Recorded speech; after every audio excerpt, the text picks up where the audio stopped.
The basics module is made up primarily of exercises and drills from the fundamentals section of our curriculum. If you've already taken the time to watch the video that goes over our curriculum, you know that it is divided into 7 different areas, with the fundamentals being the first area that you're introduced to. So the basics module is where we really get into this fundamental practice. We say in Chinese martial arts, Chen dabuguo gong, which means your technique will not exceed your basics. Or you could also translate it as technique comes from your foundation. So we have to spend the time working on these fundamental movements. And so we build that body method, we build our movement, we build our coordination that allows us to go further into our Shuai Jiao training. Our fundamental practice can be further divided into some subsections, some different little sub areas. First, we have waist exercises. Waist exercises build supple, strong, explosive movement from our waist, which is very important in all Chinese martial arts. Leg exercises help us build the coordination, strength, and connection to the ground that we need for Shuai Jiao. The leg exercises also have the added bonus of being very applicable to live wrestling. So even though you're working on your fundamentals and it's kind of a basic drill, you'll find that it is very useful when you start live sparring or partner work. Drilling movements help us to be lighter on our feet and continue our movement out to its fullest extent. If we take a movement and we start to turn with it, if our feet are locked on the ground, then we'll get a little bit of feedback, which is bad for our joints, but also stops our movement. But if I can drill on the foot, it continues out. And so this is really important. You'll find that as we progress into solo techniques and partner work, being able to drill with the feet to extend the movement out becomes a very, very important and useful skill. Footwork. Footwork is very important in Shuai Jiao. We work on basic footwork drills that you'll find become very useful later on when we start partnering technique, because different footwork patterns will help us set up techniques in different ways. And so taking the time to learn the body method, the coordination, and the movement needed in these footwork drills will really help us when we start to partner techniques and apply them in different situations. And breakfalls. Breakfalls is the practice of falling correctly and safely. We need to learn how to be thrown, how to fall, and protect ourselves so that we can get up and keep going, right? When we take a hard fall, we want to do it in such a way that, we're safe, we protect our joints, we protect our head, we protect the important parts of the body, and then we're able to get up and keep going. In Shuai Jiao, there is no knockout, right? If you're thrown, you can get right back up. They start over and you go back at them. So we want to make sure that, when we fall, we're staying safe and strong. Now, when you first start our curriculum, you're going to have access to quite a few of these instructional videos. Not all of them, but quite a few of them, which will give you plenty of practice for the first few months. Now, it's important, the way that the videos are designed is that they're meant to be watched over and over and over again as needed. So when you're learning a move, watch the video, watch it a few times before you start to go practice it. Go practice it a little bit, come back and watch the video again, because there's a lot of information that's being presented. And when you first watch it and you first go practice it, you might pick up on 1 or 2 different things. And then as you've been practicing it a little bit longer and you go back, you pick up on more, right? They're meant to really be a reference tool, not just a one-off instruction. It's meant for a reference that you can always go back to and always pick up something more and pick up something deeper to further understand these movements. The more work, the more effort that you put into these fundamental drills and exercises, the better your later practice will be. If you put the time in and you start practicing these, you will see a really big difference in your body method, in your movement, that will translate to any other practices or arts that you do.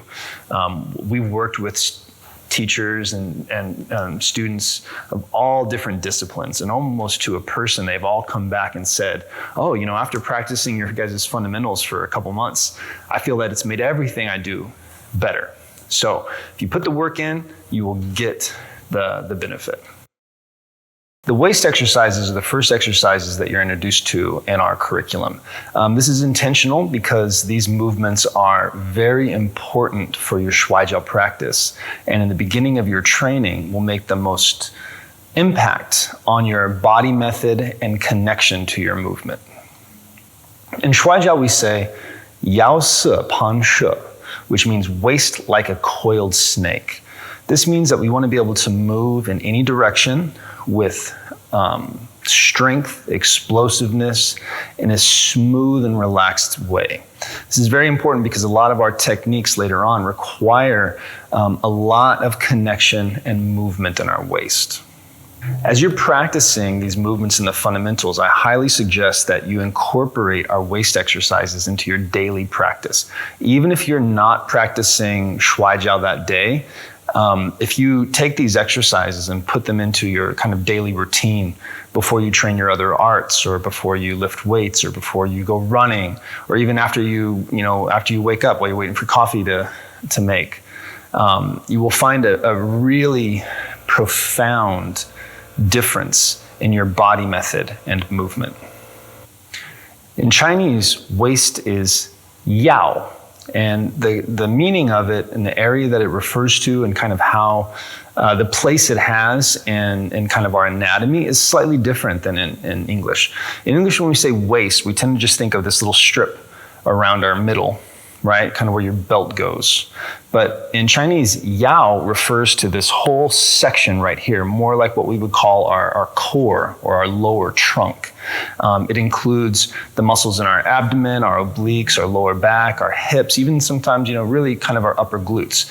It's the part of the body that connects the legs to the upper body, okay? So even in Chinese, if you hurt your lower back, in English we would say, oh, my lower back hurts. You would say, my waist hurts, well, yao teng, okay?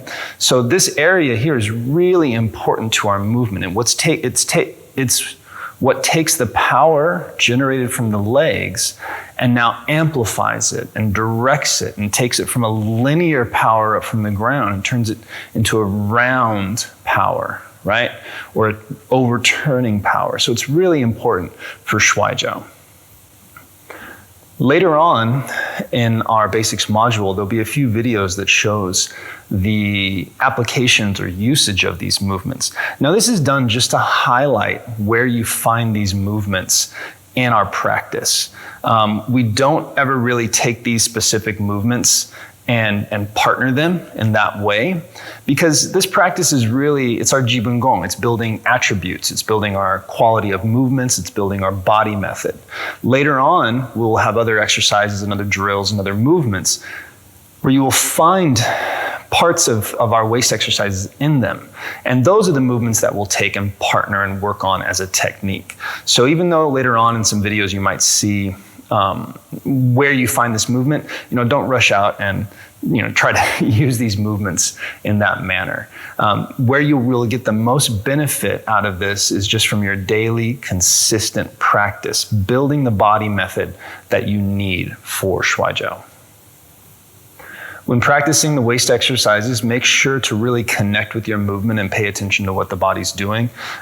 We really want to build strength and awareness in this area. So don't be in a hurry to do them really explosively or worry too much about how many repetitions you're doing. It's the quality of movement of each individual repetition that counts, and making sure that you're engaging the right muscles and working with the right intent, which is very important in Chinese martial arts. So as you're watching the instructional videos, make sure to take the time to go back and re-watch them and listen to them, because the more you go over the instructions, the better you will understand the movement. And even as you're practicing, if it's been a week or 2 weeks or 3 weeks, go back and watch the instructional videos again. because you will get something more out of it. That's the kind of way that they were designed. Get to training, practice those waist exercises, and I'm sure after just even a short amount of time practicing these exercises, you will feel a big difference in your shin fa, in your body method, in how you move. In this lesson, we're going to go over one of our waist exercises, Shuai Jiao, swirling waist. Okay, if you remember, the very first one was Shuai Jiao, small swirling waist, and this one is just Shuai Jiao, swirling waist. I guess you consider it big swirling waist, okay? So I'm going to demonstrate a few times. We'll talk about it, go over some common mistakes, all right?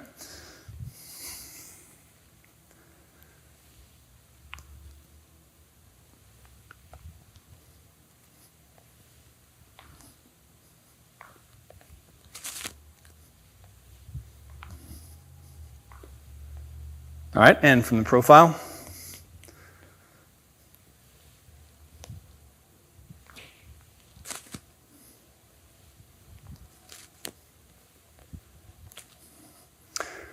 Okay, basically, what we're doing is we're taking this swirling motion and doing it and trying to get movement in all ranges, up and down, back and forth, side to side. We want a fairly equal relationship between a squat and a hinge. This is what allows us to get, we have a squat and a hinge and a swirl, right, all working together. And that's what allows us to go, up and down, left, right, back and forth within the movement. Okay, so let's kind of break it down a little bit. Hands are on the hip. Now, this is our first variation. There is a second variation of this that we have a hand movement in it. Now, I teach this one first because when anything has a hand movement, that's where our focus goes, and we think it's all about the hands, right? We think that all the movement that we're doing is somehow in service of moving the hands around. It's not the case with this, okay? That's all about moving the waist around and our center around. So the first version we teach, no hands, and then later on, we put the hands in, okay? So you're going to start off in a sort of, middle distance, middle like frame horse stance, right? Or squatting position, just kind of an athletic position, not too big, very natural, right? Kind of where you would be if you're going to do a squat. And then the hands are on the hips. So first thing you're going to do is you're going to squat down. But as you start to squat, right, you're going to swirl. So as I start to squat, right, and kind of almost at the exact same time, I swirl. And that brings me down, and I'm a little bit loaded over to this side, okay? And then I bring it around to the other side, and then when I hit the other side, I lift and hinge. And then at the top of that hinge, I bring it over and down, and then again. Now you can do this where you go one direction and then reverse, or you can just do one and one and one and one, right, going back and forth each time. It's probably easy in the beginning to just do one direction to kind of dial it in, okay? So once again, I'll do from the side. Well, more than once again. Many times again, probably. Okay? So as I squat and hinge, I swirl and I drop, bring it around, up, and over, right? Down, around, up, and over. This is how we get the left-right, top-bottom, back and forth kind of relationship. Now, there's a lot of subtleties to this, and there's some different imagery you can think about. One, you can think about like corners of a box, right? We've got like a low back corner, another low back corner, a high top corner, and another high top corner. And then you're just putting your hips there, right? Low back corner, high top corner, high top corner. And then just start to smooth out the movement, all right? Now, what are the common mistakes? Because the common mistakes are the same things you should be focusing on. First off is not having an equal amount of those different qualities, the squat, the hinge, and the swirl. Now, usually what gets taken out is the squat for some reason. People, you just do making this bigger. But you can see as I'm doing this, there's definitely a left, right, and a back and forth that's coming from the swirl, and a little bit of a hinge, but there's no up and down, okay? So you have to make sure that there's a down, and you're down in this sort of squat position, and then bring it around, right? Down, bring it around, and you're strong down here. In this strong squat, like if you had something in your arms, you'd be able to bring it with you, right, as you're moving. So making sure that you have a squat and a hinge and a swirl is all important. It's very, very important in this movement, not just focusing on one more than the other. Now the next thing, and this is going to take some time to get awareness of, is the frame of the legs. Now if you see the frame of my legs, it's like there's a bow, right? Right? It's like a bow coming up. A bow is strong. Now, no matter where I'm at, I am trying to, you see, keep that bow, right? As I'm down here, even here, I'm trying to keep that bow as much as I can, right? You can see the bow in the legs. Versus sort of keep letting, like, you see how much that's collapsing like that, right? You see that? You do not want that at all. That's not going to bear a load, right? This is Shuai Jiao. You're learning how to, pick people up. You got to have a strong foundation. So when you're here and you go down, right, try to keep that bow. And up and around, right? If you're switching directions, boom, you're keeping that bow throughout the movement. That's really important because that's what's going to allow a movement like this to really translate into a non-cooperative situation and being able to use technique, okay? It will also be the difference between you picking somebody up or using a technique and they going down and you staying standing versus both of you ending up on the ground, okay? So I'm going to demonstrate it a few more times and then you can, practice it. So, Shuai Jiao.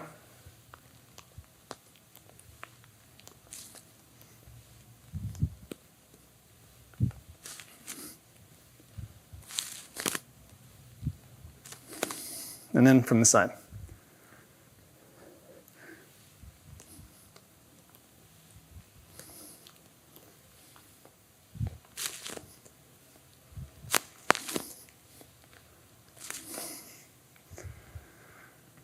Okay, 10 to 20 repetitions each side daily as part of your waist exercises. And if you see a variation with the hands, don't do it. Don't do it until I teach you about it and show you where your focus should be, because otherwise it's just going to confuse you, okay? All right, so anyway, Shuai Jiao, our first variation. As always, enjoy your training. In this lesson, we're going to go over one of our waist exercises, Shuai Jiao. Now, we have two variations of Shuai Jiao, and so in this lesson, we're just going to go over the first variation. Right now, I'm going to demonstrate it a few times, and then after that, we'll talk about the how to do it, the important parts, what to focus on, how to practice it, and some common mistakes that you'll probably make in your training. Okay, so I'm going to go ahead and demonstrate.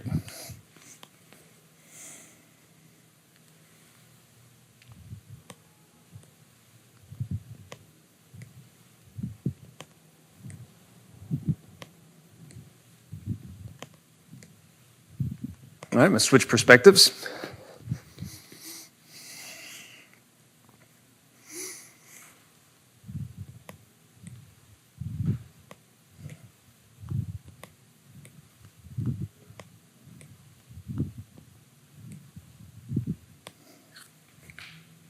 All right, that is Shuai Jiao. Now, Shan translates to fan or to fan.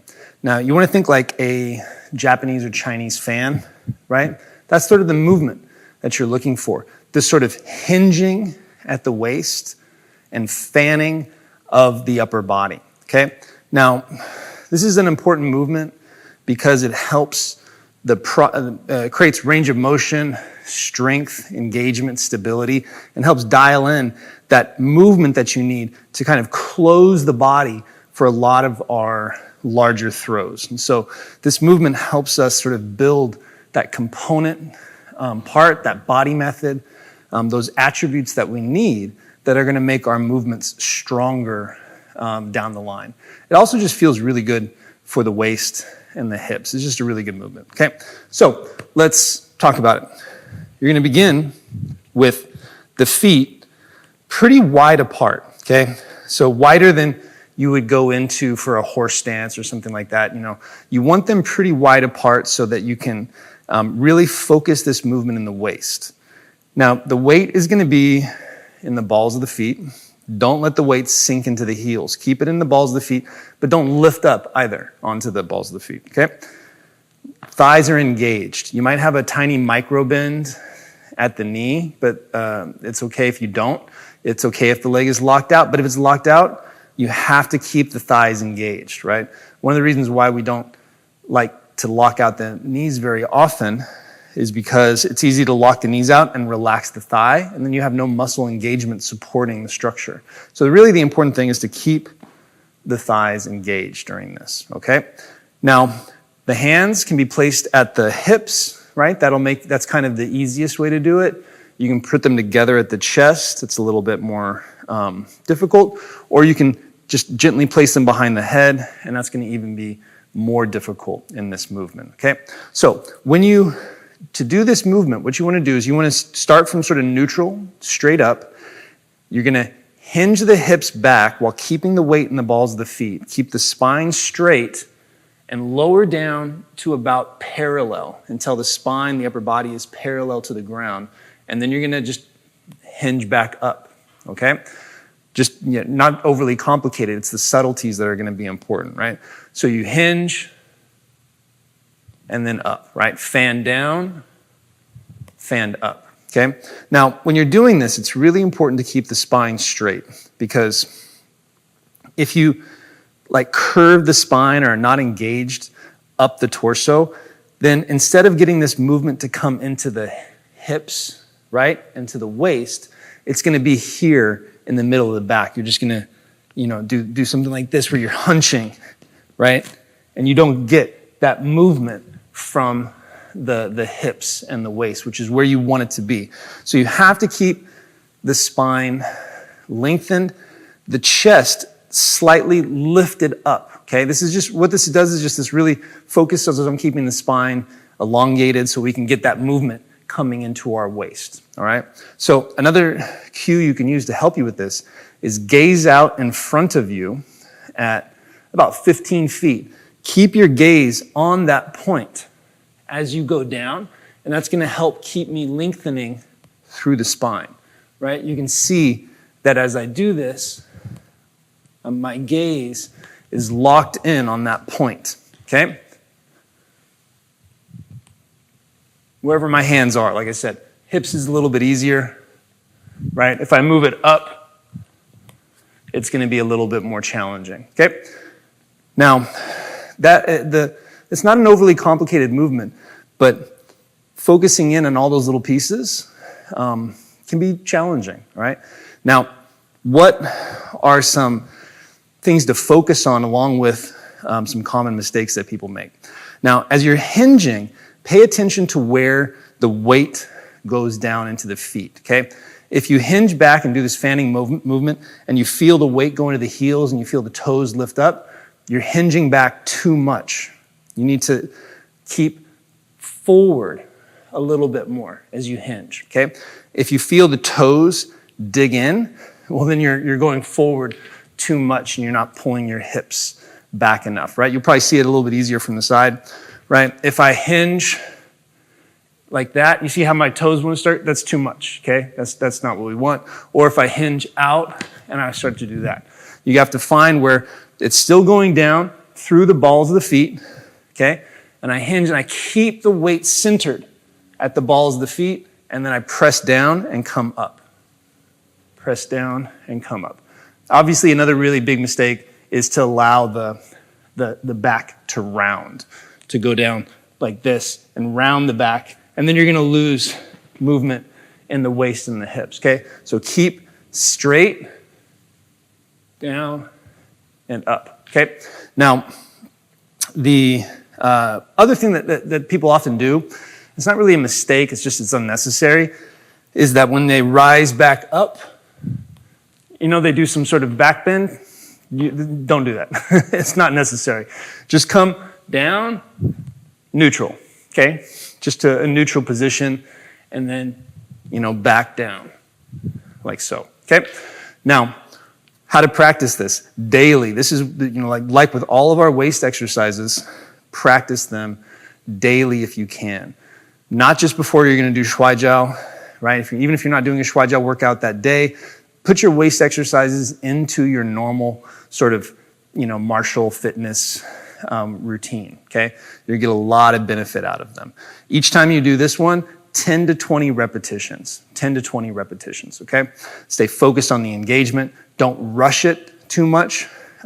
Try to find the proper movement, proper engagement. That's what's going to build strength, okay? I'm going to demonstrate once again, and then you'll be able to have at it, okay?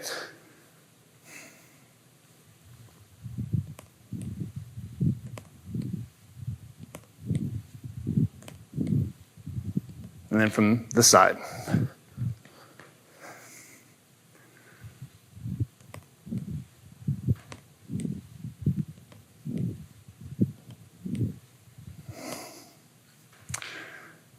Okay, that is Shuai Jiao, our first variation. I usually refer to this as our slower variation, even though it's not that slow. It's slower than it's different than the other one, which is our dynamic variation, okay? So Shuai Jiao, practice it daily, 10 to 20 repetitions, and as always, enjoy your training. In this lesson, we're gonna go over the second variation of Shuai Jiao, fanning the waist. Now, this second variation, I sometimes refer to this as the dynamic variation, and that's because the movement is a little bit more dynamic, and we're also trying to work our movement through the sort of dynamic range of flexibility, okay? I'm gonna demonstrate it a few times, and then we'll talk about it, important points, common mistakes, how to practice. So.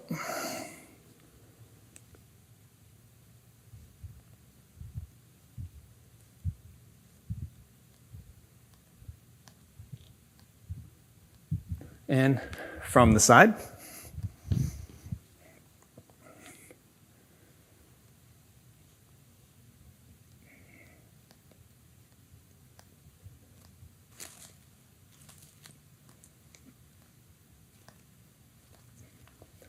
Okay, so let's talk about it.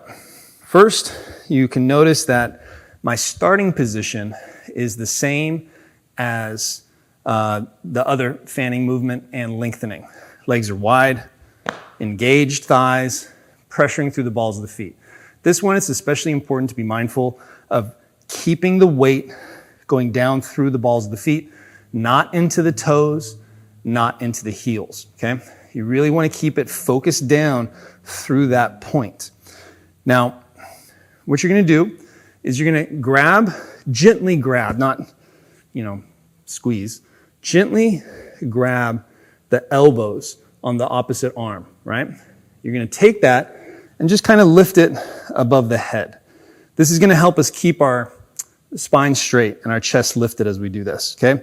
Now from there, you're going to actively hinge, keeping the spine straight until you hit the bottom of your range of motion, okay? So I hinge down until I hit the bottom of my range of motion.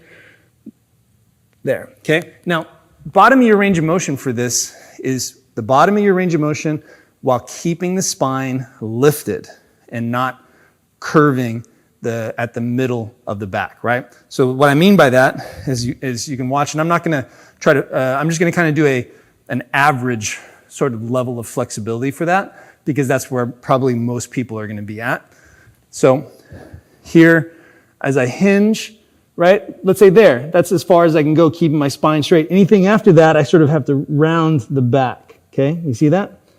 There versus there, there's no difference really in what's moving here in my waist, okay? So pretty much anything after that point is no longer focusing the movement in the waist, right? So you don't need to do it, right? It's unnecessary, okay? So once again, I'll show, I'm here, I engage and I go down until I can kind of feel that that's about as far as I'm gonna go, right? Anything after that, I have to curl, and that's where, this is the beginning of the movement. That's where the movement starts, all right? Now, what's the importance of finding that position? Well, we're working our dynamic range of motion and strength within that dynamic range. Now, what that means is, you flexed yourself as far as you can go, but you can go a little further if you do a more aggressive, dynamic, ballistic, explosive movement, right? And you'll go a little bit further. But if you start way behind and just blast through that point you've already defined as your end of your range of motion, there's a lot of chance for injury. Not all the muscles are going to be engaged and firing. It's just not going to give you nearly as much out of it as it could. By actively engaging the muscles and getting to that end of our range of motion, and everything's engaged and turned on, and then starting to pulse, right? Really increases the engagement and the the efficacy of this movement, right? For building strength like we want it. So once again, I'll go through the whole thing and show that. So I've found my stance, my legs are engaged, grab the elbows above the head, I hinge, keeping the weight in the balls of the feet, find that end of the range of motion, and then little pulses, right? Little tiny pulses, going past that point, working the strength and engagement in the dynamic range. And then I come back up, okay? So, what are all the things you can do wrong? First off, where's the weight in the feet? If I get here and I go down and my weight's in the heels, you can see how it's just the alignment looks off. It's going to feel weird. You're not going to get the strength engagement coming through this whole back of the body. Keep the weight forward. And if you're too far into the toes, then you might end up, going off balance. So keep it through the balls of the feet. The second problem is coming up too high. You don't need to go up that high, right? People will, a lot of times when they first start doing this, you'll come here and you'll go down and you'll go up and you'll go down and you go up and you go down and you go up. Unnecessary, okay? There's a lot. You're going to get way too much movement from the middle of the back and not down here in the waist where we want it, okay? So keep it small, keep it engaged. Like if you can imagine the body going down, engaged to that into the range of motion, and then you're going to start pulsing from that into that range of motion, coming back up, right? That coming back up is simply the response of your muscles, right? Because they were engaged to start with. So it's just them bringing you back to this sort of position where you started, right? With a little bit of a stretch reflex, right? And a little elasticity. If you take it away and go up too high, you're going to lose that quality, right? That natural sort of return of the body back to where it wants to be, okay? So, small. Here, balls of the feet, lengthen the spine, down, and tiny, right? Tiny movements. Keep the chin slightly lifted. If you tuck the chin, then all of a sudden the back's going to round and it's not going to go down into the waist nearly as much. Keep the arms pulling back, right? Don't come here and let the elbows come down. Keep the elbows pulling back behind you as you do this, right? That's going to make it even more challenging. Keep the movements small, and that way it's stronger, it's better for the body, all right? So practice recommendations, 20 repetitions a day, right? No 10 to 20, 20 at least, right? But probably no more than 40 or you're going to get sore hamstrings and stuff the next day, okay? Done daily, right? 20 repetitions, done daily. Only go about 75%, 60%, right? So when you're down on that bottom, and you start to do that pulsing, don't go like, really hard, right? This is not the place for that. This is about 70%, 80% while you're doing that pulsing. Even 80% is a lot, right? Start off even lower, probably like 50%. And then slowly amp it up a little bit. But once again, do not go to the all out, fanning the back. When we get into our solo technique works and we have a lot of movements that have this sort of collapsing over, that's when you go all out because everything is moving together, and that's when you want to work on that explosion. Okay. So, anyways, Shuai Jiao version 2, the dynamic version. Okay. Practice it daily. You'll get a lot out of it. So, as always, enjoy your training. In this lesson, we're going to go over another one of our waist exercises, right? The waist exercises are part of our Jibun Gong, our fundamental work of our program, and are really important. And you're going to hear me say this in every lesson, probably. Do the waist exercises as much as possible, right? Do them daily. You will get a lot out of them, right? If you put the work in, you'll get a lot out of these, especially in that first few months of your practice when you're new. This gives a lot of benefits and will make a lot of change in your movement, these waist exercises, okay? So today's exercise is Chang Yao, which means lengthen the waist. We have 2 variations. We're going to go over the first variation in this lesson. I'm going to demonstrate it a few times, and then we'll talk about it, go over how to practice it, the important points, and some common mistakes that people make. Okay? So, Chang Yao, version 1.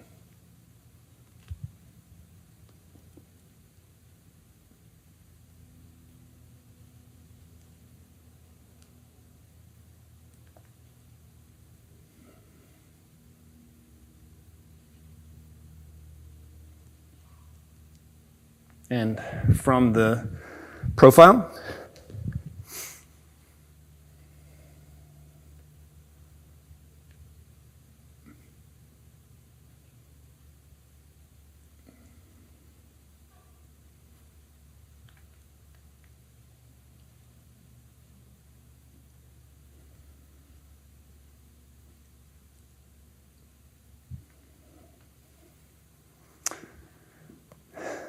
all right, that's Chang Yao, our first version. Let's talk about it. Okay, you're going to start off in the same leg position as you did for the first variation of Shuai Jiao. Okay, legs fairly wide. Keep the focus on the balls of the feet. Okay, don't slip into the heels. Don't let the toe so much forward that the toes dig in. Thighs are engaged. This is really important for this one. And I'll talk a little bit about it later, right? Because it's a very common mistake that comes from disengaging the thighs. Now, from here, you're going to hinge forward until you're just about parallel to the ground, right? Your spine's parallel to the ground. It could be a little tiny bit above parallel, but don't go down low. Keep it parallel or just a little bit above so you really get this engagement in the waist, right? From here. Now, keeping this length in the spine, you are going to lengthen over to one side, okay? Now, as you do that, this outside arm is going to reach around, and this arm reaches behind. And then you let it switch, coming around, lengthening, reaching behind. And then back, lengthen, reach behind. Now when I'm here, you see, I'm reaching with this hand, I'm reaching with this backhand, and I'm turning my head slightly and looking behind me as well. That's important. What you're trying to do is, with as much length as possible in the torso, you're coming on the horizontal plane out as far as you can, and then keeping that going, right? Not just out that way, but it kind of goes around, around, around as far as it can go, okay? So I'll do it straight on and go over that again. So here, I lengthen to the side, right? Keeping as much as I can, extending through here. And then that arm reaches, which gives me a little more range of motion. This backhand reaches, more range of motion. And I turn my head and look, even more range of motion, okay? So all of those things have to be there to get the most that you can out of your range of motion, okay? So next, the really important thing, strong legs, really strong legs. Now watch what happens if I disengage the thighs, right? If I'm just kind of sitting here relaxed and there's not a whole lot of engagement in the legs, okay? As I do it, you'll see how this whole side comes in, right? As I go across, there's no engagement, and so that whole side kind of collapses in. And as I go, you see this side and this side both kind of shifted in their movement. When that happens, that means movement that we want here in the waist is coming from lower down.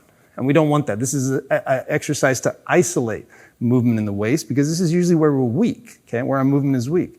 And so you have to be really mindful of stabilizing the lower body so that movement gets focused into the waist. So as I'm here, my legs are strong. They're flexed, they're engaged. I have this idea of pressing down through the balls of the feet. Now, when I shift, right, that this leg and this leg, they don't go as much. They stay where they're at, right? They don't shift. You can see that they're sort of engaging as I go across versus collapsing in. That's really important in this movement. Okay, the next thing is go slow. Do it as slow as you can from side to side. This is like an isometric. It'll be very challenging. If you go fast, it's not as challenging. Go slow so you can strengthen up all these muscles. This variation is really important because it strengthens and stabilizes all the muscles in this area. Later on, when we do more dynamic, ballistic movements, you need that strength and stabilization that comes through slower isometric work to first keep the body safe from injury, and then also just to make your movements a lot stronger, okay? So, let's review. Solid stance, through the balls of the feet, thighs engaged. Hinge, lengthen through the spine, arms are out. Lengthen the waist, reaching, keeping the legs strong, turning the head, reaching with both arms. Coming across, I still have length. Reach, go slow. And right here, engage, really feel all those muscles engage and pulling in, and then you release it and start it over, going to the other side. You're really going to feel a lot of engagement here in this area. 10 to 20 repetitions each time you do it. Go slow, right? And do it daily. Do it daily. These waist exercises, once you get comfortable with them, all of them can be done in 10 minutes, really. Maybe even less, maybe a little more, depending on how many repetitions you're doing. So it's not that hard just to put them in whenever you're going to work out or when you wake up in the morning or something, go through some of them, okay? So anyway, Changyao version 1. Work on it, and you're going to get a lot out of it. So thank you, and enjoy your training. In this lesson, we're going to go over the second variation of Changyao, lengthening the waist. Okay, we've already done the first variation, and now it's time for the second. Okay, I'm going to demonstrate it. We'll talk about it, go over some important points, common mistakes, and how to practice. All right. So, for review, before I demonstrate it, our first lengthening the waist, the first variation, right, was here.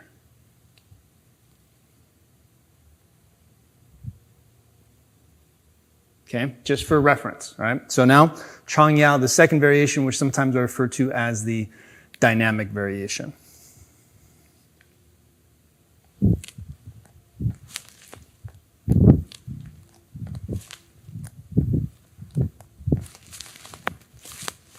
And from the side.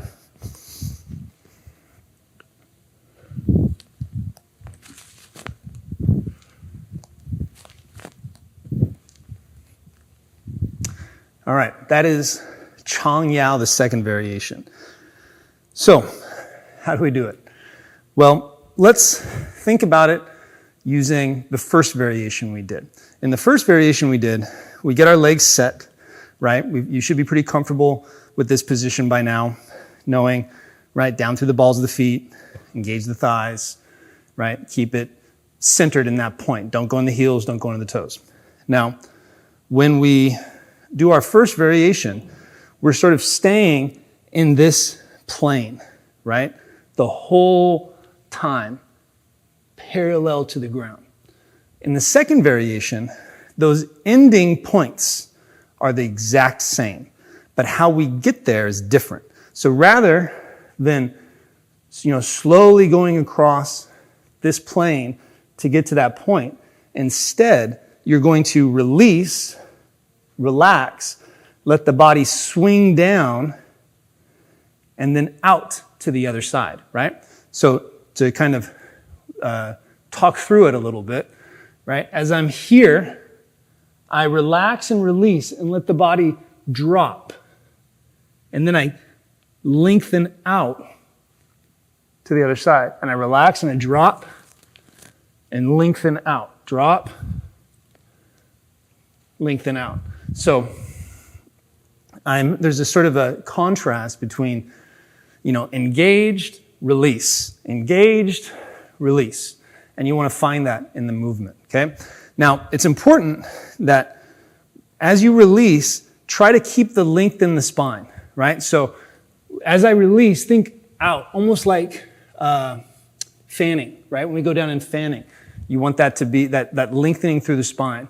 Here, I let it drop, and then out.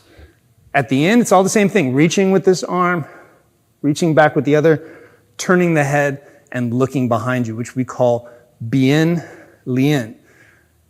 Turn the head, whip the head, change the face, right? We'll talk about those more later, but those are all important concepts in our movement, okay? So if you watch from the side, right, here, lengthen, turn the head, lengthen, turn the head, okay? So, what to focus on? First off, get as much length as you can when you get into that movement, right? Don't shorten it. Really reach out with the arms and turn the head. Next, legs have got to stay strong. You don't want any of this, right? You don't want the legs, there any bend or anything like that. We've got other exercises that are going to put everything together. This is a component exercise, right? A fundamental working on the waist. Next mistake, this is probably the most common, raising up too high, right? Instead of lengthening and finishing out, you come up, okay? Don't do that, right? This is going to release. This is going to put the force going in the wrong direction, right? We want to lengthen in this horizontal plane, okay? So when I'm here lengthening, I want it out and around, right? Out and around, not out and up. As soon as I go up, you shorten the movement and you sort of like truncate the turn a little bit. You don't get as much range of motion, so it's not as good. So lengthen out, don't raise up. And this is something that's not really a mistake, but you want to be aware of it and try to refine it and improve it over time. And that is the relaxation phase of the movement, okay? You really want that to be clear, right? Because the more you can release and relax, the more the torso is going to lengthen, the more sort of, movements you can get out of it, the more you're going to get that coming from the waist, okay? So what I mean by that is when you're here, you relax and lengthen down, right? Swing it. It's like a swing. You're using a little bit of momentum. Versus here and just kind of going like that, right? You want to allow it to swing. In the beginning, it probably won't happen, but just being mindful of it, pay attention to it, and you'll be able to nurture it and develop it over time. This is one of the best exercises you can do. It builds this strength in the waist that I sometimes equate to like the strength in a bull's neck. One of the old terms for Shuai Jiao, that Jiao the character meant horns of a bull, right? Because that's what it kind of looked like when people, would wrestle. It would be like they're, two bulls with their horns locked up. And so, there's something to that, because if you think of a bull and the way it shakes its horns, how much strength and power it has in its neck, whipping it around. And, we don't have that here, but we have it here. And so that's sort of like, this is the neck of the bull. As you're getting that sort of power that you're starting to develop, which is an important component part of a lot of techniques. So by strengthening it here, it's going to make those things better down the line. And there's a lot of other carryover as well. Okay, so Chang Yao version 2, right? The more dynamic version. 20 repetitions, 10 to 20 repetitions each side. So that means 20 to 40 repetitions total, all right? Now, with these waist exercises, you always want a certain amount of volume, but not too much, right? It's easy to do too much, and then you're going to be, sore, and it's going to impede your training. So usually, that the rep ranges that I'm telling you, it's okay sometimes to do a little bit more, but don't go crazy and think like, oh, if 20 is good, 100's better. It's not going to make much difference. There's different ways that we use to sort of up the intensity later on, with equipment, with a partner, that kind of stuff is how we progress this movement rather than just adding in, more volume. Okay, so I'm going to demonstrate it again, and then you can have at it. Okay?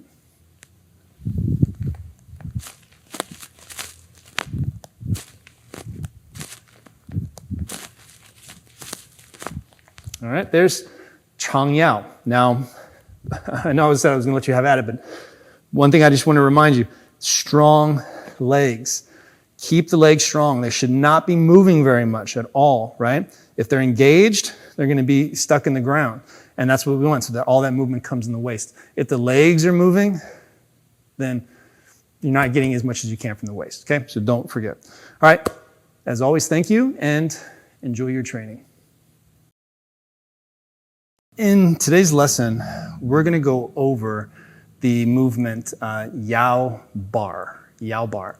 Yao Bar is one of our fundamental movements in our Jibun Gong. It's one of my favorite sort of basic exercises to as I warm up. It's got a lot of applications down the line. Remember, this is in our fundamentals. A lot of these are component movements. I mean, they're not necessarily whole, complete movements. Some of them are, but some of them aren't. They're more like they're components of more complicated pieces, so it allows us to focus in on certain areas, okay? So Yao Bar translates to rolling the shoulders. I'm going to demonstrate a few times, and then we'll talk about it.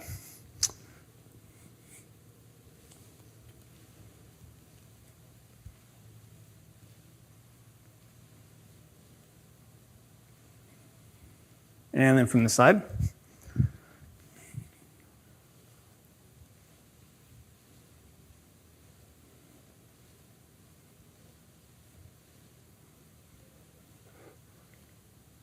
Okay, so let's discuss the important parts, things to focus on, how to practice it, and some common mistakes, maybe a few whys and hows. Okay, so you're going to start off with just kind of a mid-range horse stance, not too wide, not too narrow, very natural, kind of the stance you would have if you were going to do a squat, right? Sink down about halfway, about a half depth, slight forward orientation, okay? You see here, slight forward orientation. My weight is in the balls of the feet, nothing in the heels, okay? Not back in the heels at all. But I'm also not lifting up, but my weight's in the balls of the feet, not in the toes, all right? Now, the arms are extended. You're gonna have this sort of palm-to-palm relationship, right? And you wanna make sure that you have a nice extension through the arms as you're doing this. Now from here, you're going to turn from your upper back, right? From the thoracic up. Turn and look up, raising up. So you see how I have the top hand and the bottom hand. And it kind of swims over, and I look up at the other side. And it swims over. My gaze follows the top hand as I do this, right? Follows the top hand. And this extension in my arms stays constant. You can see that there's a difference where they're at. That comes from the turning of the body, okay? Now, where this becomes difficult is the focus of the movement and the subtleties. So, first of all, lower body, still and stable, right? No shifting.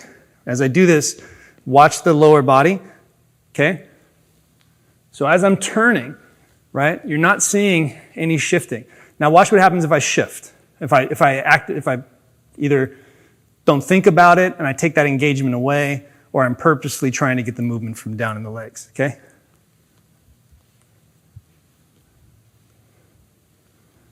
Right? No. Lower body stable. Waist stable. Hips stable, okay?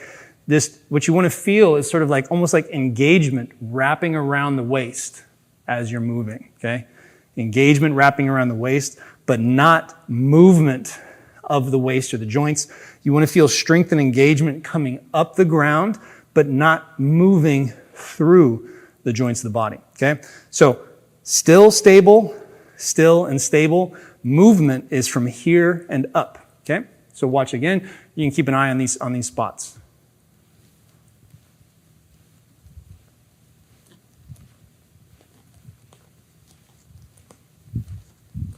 Okay, right? So you see how this is where all the movement's coming from. Now, as much as possible as well, spine stays straight. So you want to watch the kind of the relationship between like here and here, because that's going to be, that's where the spine goes from.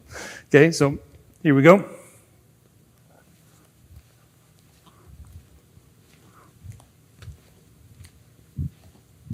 Right? So, fairly straight as you can be, spinning your arms around. Next thing that's important is the movement, this part here of the inside of the shoulder. This is the weakest link in the chain of force coming through or coming in, right? This front of the shoulder. When we do our movements, and I usually tell my students, the rule of thumb is the elbow doesn't go behind the line of the shoulders. So if I'm standing here showing you my profile, that's the line of my shoulders, right?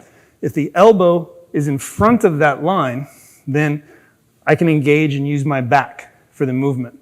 If the elbow goes behind that line, now I have to rely on these muscles, okay? So if I'm doing a technique and I need to keep that relationship as I go into the technique. If it drops behind me, the technique is weak, it's disconnected. You could also injure your shoulder, right? And this is a similar concept in most Chinese martial arts, to be honest. Now, what that means is that range of motion of this movement does not come from the shoulder, it comes from the thoracic, right? From the shoulder blades, from the back, right? It's not this that defines the range of motion. It is this. It's this turning, right? It's turning from the back that defines the range of motion. And that's the really important thing. This teaches us how to transfer force through the back into the arms, which is really important. That's where all our big muscles come from, right? From the back, right? And so this is where we can get a lot of strength, for moving through somebody into a position versus just using the arms, okay? So this is a great exercise for that. So let's highlight those points again, and then I'm going to demonstrate like a few ways not to do it wrong, okay?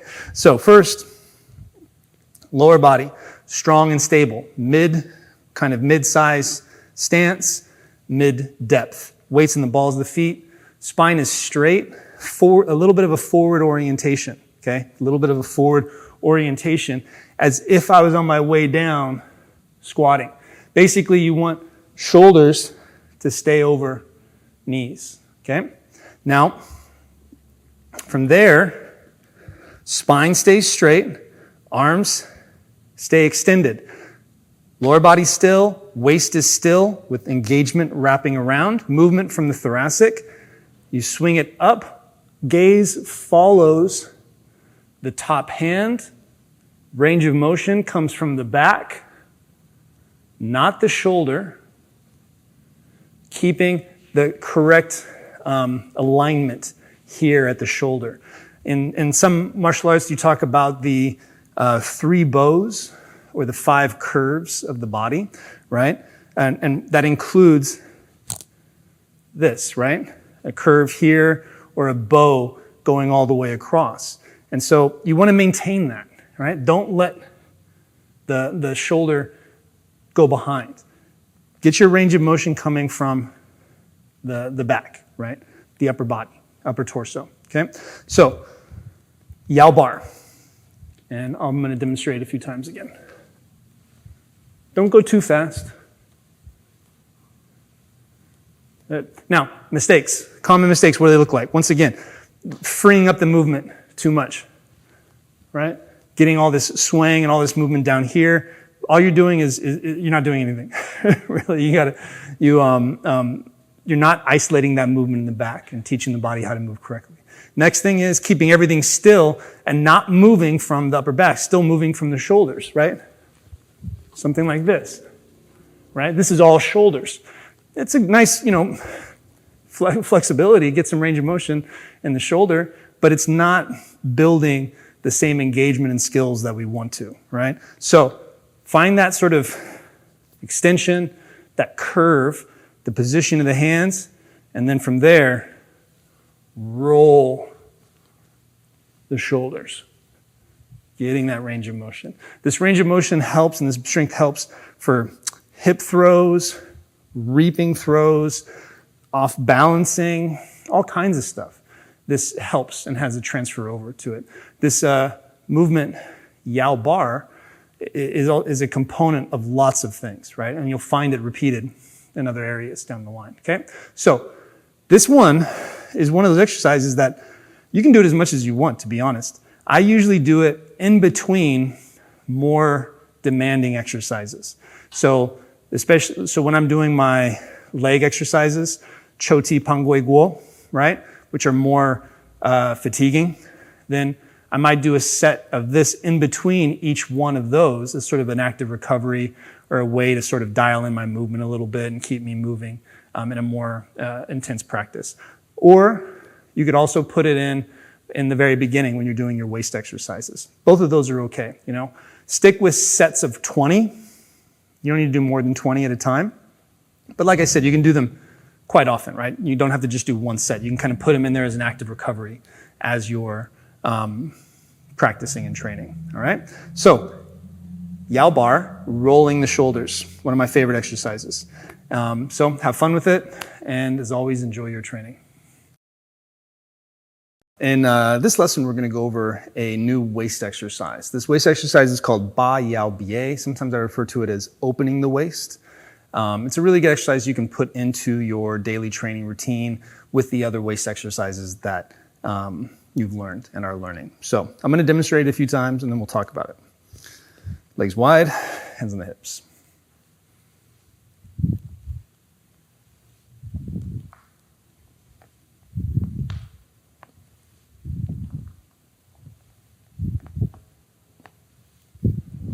All right, I'll do it from the side.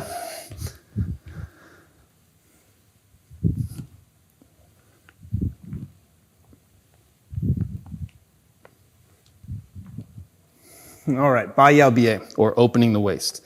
Not an overly complicated movement, but you want to focus on the subtleties, the proper movement, proper engagement, okay? So, legs start out wide, just like in fanning the waist or in lengthening the waist, okay? Hands on the hips.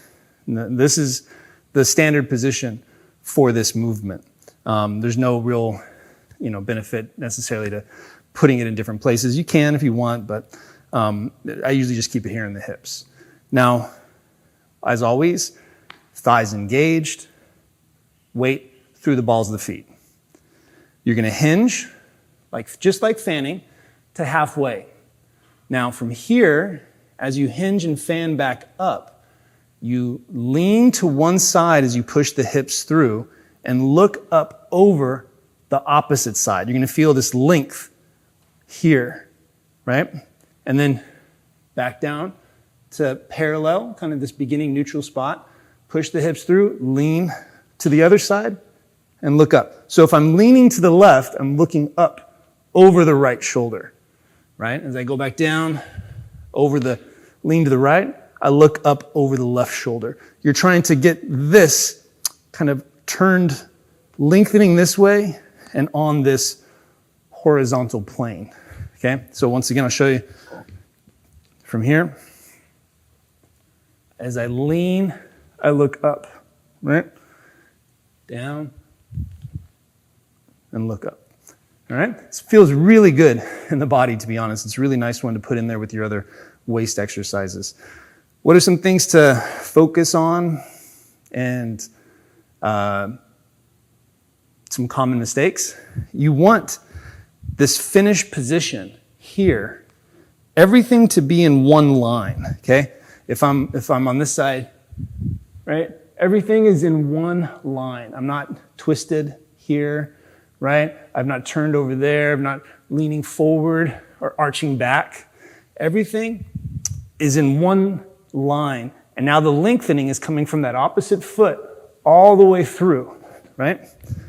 Here, it's coming all the way like that. That's where the lengthening is at, okay? And so that's the the most important thing, and that's where all the mistakes come from, right? People, coming here and kind of keeping this shoulder down instead of getting it opened, or, maybe bringing their head behind instead of getting the hips pushed and locked in and then getting that length through the side of the body, okay? So as you hinge, those hips lock in, the butt, the glutes are engaged as you've leaned and looked over one side, okay? So those are the things you want to focus on in this movement to get the most out of it. 10 to 20 repetitions, just like all the others. Since you're doing this from one side to the other, it's 10 to 20 repetitions on each side, right? So your total reps will be between 20 and 40. Don't go fast. Take it nice and easy, right? Make sure the engagement, this is not something you do ballistically, right? With a big explosive movement. You want it to be engaged and connected. And so I'll show a few more as an example, and then you can get after yourself.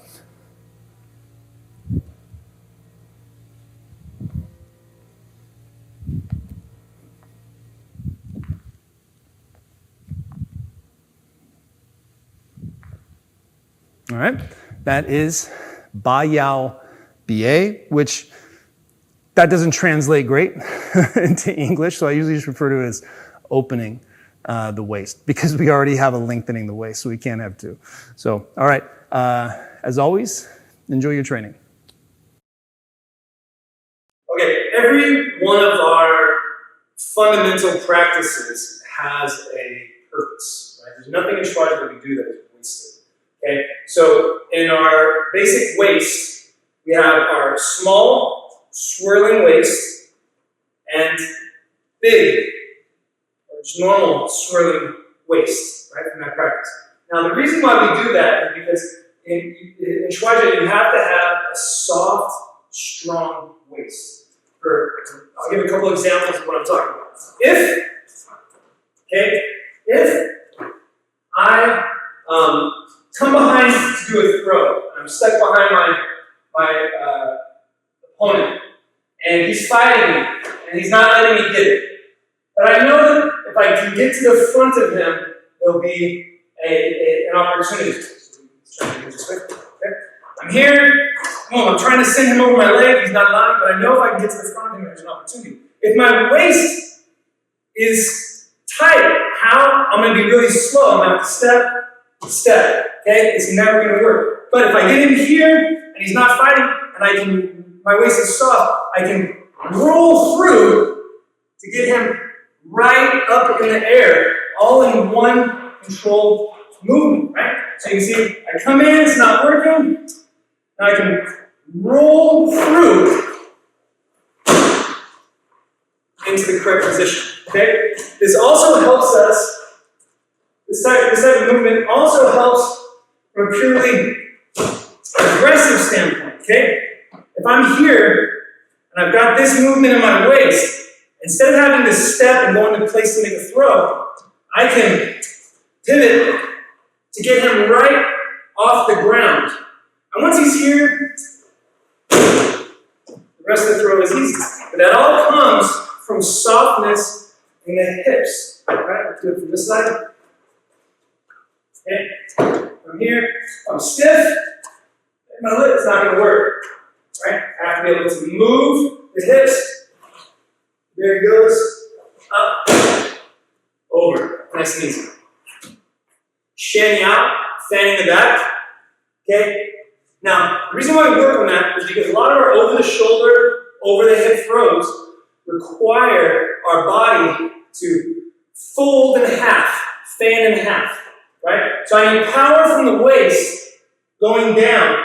The lower, the more powerful I can snap this together, the more powerful my throw is going to be. If I don't have the mobility in the waist, and I stop right here, well, then I have to catapult my partner, okay, or my opponent at a very bad angle. This is bad physics, okay? But if I can get into position, go all the way over down here, then it becomes very easy. It doesn't matter what throw, if I'm even just doing a hip throw, okay? If I come in, get him up, right here, and as I lower, I'm down, the hip throw becomes much easier to do, okay? So that's one of the reasons why fanning the back is very important.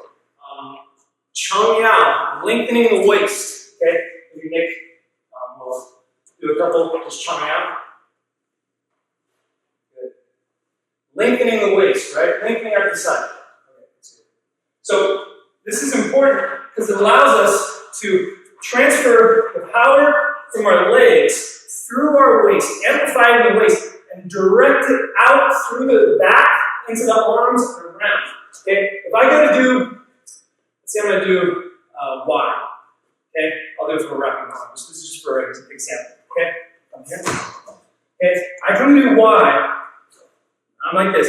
I don't lengthen from the waist, I'm turning. You can see, you can get around it, you can get out of it very easily, and it's stuck. Now, if I come in here, now, instead of just turning, I'm down, I lengthen out. Okay, I'm lengthening out. You can see, I'm already drawing him forward. I'm out, and I draw him out. Okay? Goes out very, very easily. Right? It's the same thing. I'm doing Shuai Jiao, okay? I come into Shuai Jiao, if I come under and I turn, he's not going to go anywhere. If I come in, now from here, I lengthen out, and now down he goes. So learning how to lengthen through the waist is a component of many different throws. And this practice in the beginning helps us get used to that, helps us get used to that motion of lengthening through. And it's something that you can then look for in your technique to make corrections and see if you're doing it enough.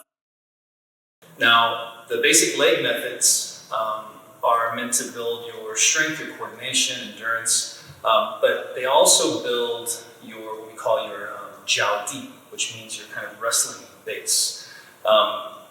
Just means they make you harder to throw, which is what everybody wants, right? First step in wrestling, don't get thrown.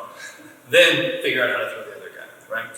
So these exercises, they're great for building your body method, but also each one has a direct application to live wrestling on how to not get thrown. Now, first step, don't get thrown. Second step, you can start thinking about, all right, is there a counter? And most of these also have a counter as well, but there's no need to focus on the counter if you haven't first figured out the basics of it, how to not get thrown, okay? So we have 5 basic exercises. Chou Ti Pan Gui Guo. That's what we call them. Chou Ti Pan Gui Guo.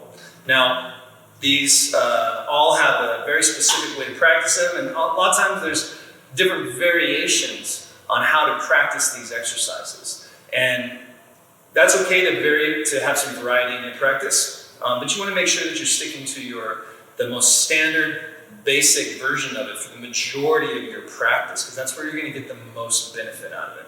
In Shuai Jiao, there's not really a remedial practice where you do something really basic and then go to something more advanced and you get something more out of the advanced practice.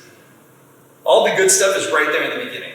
You have to put the time in to get the benefits out of it and to learn how to do it, right? Each one of these exercises should be done for anywhere from 20 to 40 repetitions each time you do them. Some of them are going to be a little harder than others, and some of them are going to take a little bit longer for you to get the flexibility and mobility to perform them. So just keep working at them. I'm going to have some kind of remedial and basic versions, kind of some modifications that you can work on if the traditional version of it is a little bit too difficult in the beginning, which it might be. You got to remember that Shuai Jiao was kind of an elite art. You didn't just walk in off the street without having any prior, physical or martial arts knowledge, and then expect to learn. They only accepted people who were already very, very skilled, and so it can be a little bit difficult for some people if you're not an elite athlete like most of us are not, right? Are elite athletes, so sometimes some modifications can be helpful. In this lesson, we're going to go over Dun Ti, which translates to squat kick. Now, in our system, we actually have 3, maybe even upwards of 5 movements that we classify as Dun Ti, right? Each one is slightly different, has a little bit of a different focus and a little bit of a different purpose, right? So in today's lesson, we're going to work on one of those variations, right?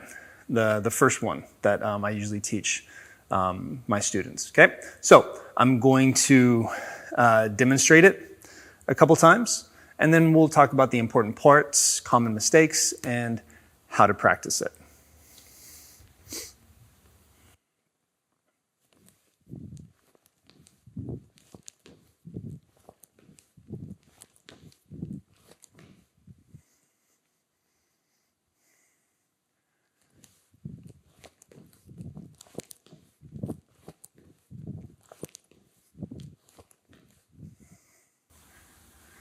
This variation of Dun Ti is really good for teaching you how to sink down into the low bottom part of your stance and then explode back up from it with control, okay? Now, all of our variations of squat kick have a purpose, have a use. This one definitely does as well. It's very useful for escaping a single leg or even a double leg. And it's good for just countering some other moves too, like wrapping the waist or going for a leg pick. All right, it's a very good movement for that. So let's kind of talk about it. First, you're going to start at your top position, which is, as tall as you are without locking out your knees. So basically as tall as you are and can still be athletic, right? And can still move. Your feet are in a natural stance, a little bit wider than shoulder width, but not too wide, not too narrow. You're going to drop. You don't lower, you drop, okay? So you kind of have to drop the bottom out of your stance, So you're here and you just drop, okay? Now in the beginning as you're learning this, you could just go slow and lower yourself down, into position and then back up. That's totally fine. But as you get better, you want to try to cultivate that feeling of dropping, because you can get down lower when you just sort of like let go and drop down versus actively lowering yourself down. Okay, so you want to nurture that sort of idea of just dropping your weight quickly and ending up in a low position. And so when I hit this low position, I'm on the balls of my feet, okay? My weight is even, right? So I go down and it's even. And then from the bottom position, I kind of shift it to one side, start to come up. And as I come up, I lift the leg, okay? And you see it lifts as a unit. I'm not kicking. I'm not snapping it out. I'm lifting the whole thing, right? So I go down and I shift and I lift the leg, okay? And I want to start lifting that leg all the way from the bottom position, right? So when I'm here, I don't want to come up and lift. I want, as I'm coming up, it already starts to lift and go with me, all right? Now, as I do that, you can see that the leg naturally is going to lower, right? So I'm down and I lift, it naturally wants to go down, okay? Especially if you're cultivating this feeling of lifting the whole leg, there's going to be some energy and engagement in the leg, which is naturally going to draw it back down. So as that leg lowers, you simply follow it. So I go down, it lifts, I follow it down, which helps me shift to the other side, and then follow it down, and so on, okay? And you start to get this up and down feeling. It's tiring, for sure. It's not an easy movement, especially when you start to really find that ability to let go and drop into position and then explode out right from that. You start to get this up and down really quick, connected movement that feels good and can translate to some really nice movement in a non-cooperative setting, but it's really tiring, okay? But it's good practice, all right? So hands just relaxed in front of you, not on the waist. You know, don't be stiff, just be loose and relaxed with the upper body, okay? It just stays here in front of you. Stay on the balls of the feet, right? So don't, sink down into your heels and try to do it. Stay active in the balls of the feet. So as you lower, I'm here and I can come right out of it. The leg doesn't need to go up very high. This isn't like stretching kicks that you might do in other martial arts where you throw the kick up and you're trying to get it to go as high as you can. This one is just going to come up above the hip, keeping that engagement and then drawing it back down almost, right? There's almost that active phase of lifting and then pulling it back down. That's going to really strengthen up the legs and the hips and get you used to, like I said, being able quickly, to drop into position when you need it and then being able to shift your weight, explode up. It's just a really good exercise. And like I said, very useful for neutralizing, escaping, and even possibly countering a lot of common lower attacks to the body, okay? So, Duen Ti, squat kick, our first variation. I'm going to demonstrate it again just a few times, and then I'll give you some recommendations on how to practice it, all right?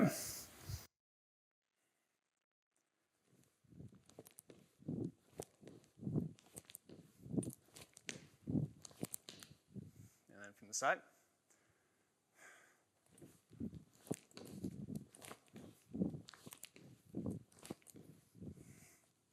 All right, so when practicing this, I would recommend starting off with sets of 10 and doing multiple sets, 2, 3 sets.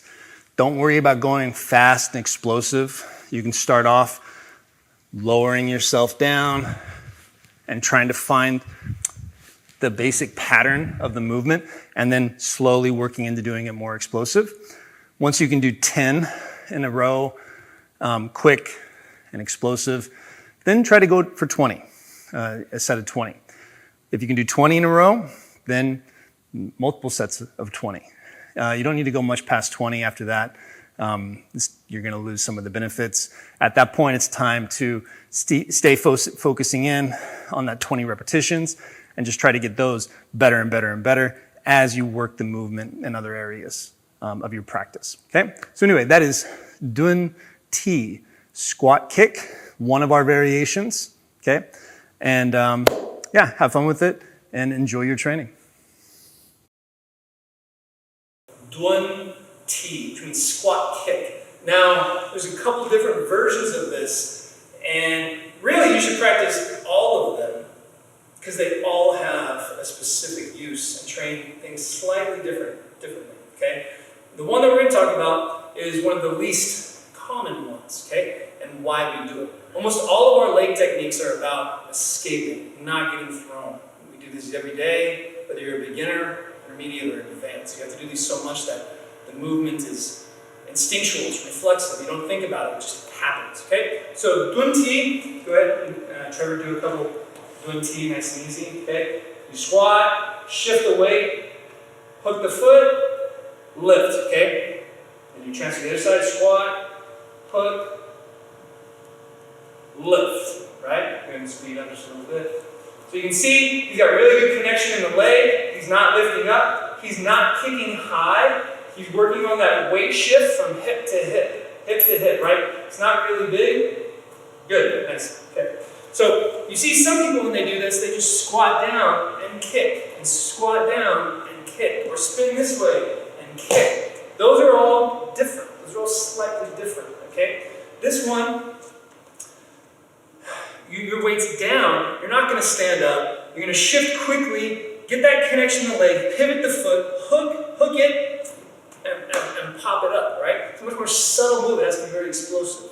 Now why do we do this? Let's turn your face this way, okay? It's against a leg pick, or a leg grab, okay? This could be against the move Kotwei or Pa Na, all right? So if Trevor does Kotwei on me, just go ahead and set it up. Okay, he's hooking, he's pushing, and he's trying to get me going backwards. He wants me to try to feel like I want to lift this foot up, but I can't get it. That's going to be your normal instinct. So what this teaches us to do by practicing Dun Ti, when he goes here, instead of leaning back, okay, I shift my weight and hook my foot. Okay, you can see I've shifted my weight to my left, and I've hooked my foot here. Now I can lift it the other way, okay? Now, if he comes in, boom. Now, if I let him do this, and I start going back, he can run me down, even if I get out of the initial one, right? So, this trains you, once he gets in, my weight shifts by the hips, shifts over here, and I have to hook that foot and make a connection with my hips. I can't deal with it here because he's got that part pinned, okay? I have to use the hip as leverage, and then from here, I can push down with the hands and lift, okay? If done well, his momentum's already going that way, and I can use it against him. Now, maybe you get the throw, maybe you don't, right? You're not always looking for this counter to be, you just want to get out of it, right? If you get the throw, that means the Kotwei probably wasn't done great in the first place, okay? But he comes in and he does this. Maybe just by doing this, I've created a wedge. Now that he's pushing against it, right, I can affect the movement and have a chance to get out of it. Because a lot of people, when they do Kotwei, a traditional Kotwei, right, he wants me to go straight down, not my foot. Go ahead. He comes in here, boom, I go straight down. What ends up happening a lot with Kotwei is that move isn't great, but he ends up running me down anyway, okay? In the second or third step, because your instinct, your foot might have been fast to get out of it, but your instinct was still, I don't want to say wrong, but it can still get you in trouble, okay? So, in this situation, even if he goes down to get it, boom, right there. I've hooked it, okay? I've hooked it. I'm not biting. You probably won't have time for that, okay? To bite into it. I'm hooking. At this point, if you're jostling to get it, maybe I can bite and flip it around to get out of the way, but that's all secondary to that first initial reaction. Instead of back and about to go down, to keep your weight shifted, to come over that foot. At this point, all my weight's on this foot, and I can jostle here, and he might try to keep going and get it, right? But it's not moving the same way. I can keep that connection. He might try to lift it, and I can move, I'm no longer in a weak position, okay? So that's how the specific way of doing T like that is useful, right? Different than if we were doing the more common version, down and these big kicks, okay? Pantui, or basin leg, is one of our Guang Shuai Jiao basic leg exercises, or the Jigong Gong. That is part of our Chou Ti Pan Gui Guo, right? Pantui, basin leg. Now, Pantui, the full movement of Pantui is quite difficult, and there's a lot of stuff going on in it. So in the beginning, for our kind of basics, I'm going to stick with the very, very basic and remedial version of it that is still really important, and that should still be practiced by everyone. Even if you're an advanced practitioner, you always do this one to warm up, and then you progress into the more advanced version of it, okay? So this one is called, we call this version of it UND Pan, which means stationary, or Pantui, stationary basin leg, okay? So we're gonna have our hands on our hips, and what you're gonna do is you're gonna do Pantui. I'll do a few as an example.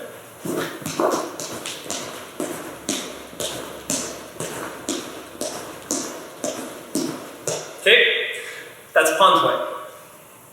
Now, first, hands on the hips. Don't lift the chest back like this to do it. Keep it down. This movement should be one movement, not two. Two movement would be lifting the knee and then trying to rotate the foot in, okay? It should be one. As if you're scraping something off the ground, okay? As if your foot's trapped, you have to scrape something off the ground. And then I always joke, you want to scrape something off the ground because it's on the bottom of your foot, and then look at it real quick. And look at it real quick. The leg should stay close in to the line of the body, not out here, see? Okay? The foot doesn't go past the line of the leg. In fact, it should stay to the inside of the line of the hip, okay? My legs, when I do this, are going to be kind of wide, maybe a little bit wider than shoulder width apart. So as it comes up, see how it stays to the inside of this line. You want to try to get it up the body as high as possible. Now, if you're a smaller, more agile person, you're young, you want to get this up, almost getting close to your lower ribs, very, very high. But if you've come to Shuai Jiao later in life, or you're bigger, you still want to work to about hip height, right? A little bit around waist height if you can, right? Work with that range of motion. Now, when you do this, you want it to be quick, one movement, like I said, not 1, 2. It should be 1. Keep the chest relaxed with a slightly forward orientation, not this, okay? Also, don't hop, right? Like that. Don't hop. You need to be driving off both feet. As this comes up, this leg has a little hip drive. You see that? A little hip drive as I do this. This is very, very important, okay? Now, you might see, I guess, if you Google this or something, you might see other people doing it where they have their hands. Not important. What the hands are doing are the least important thing in this move. The hands only come into play if once the legs and the torso are doing what they're supposed to be doing, okay? So don't worry about the hands at all, okay? Most people do these exercises and they think about the hands and nothing else is working right. People just tend to focus too much on what the hands are doing, okay? So we're gonna keep our hands on our hips as we focus on this. Slight bend in the knees. Back.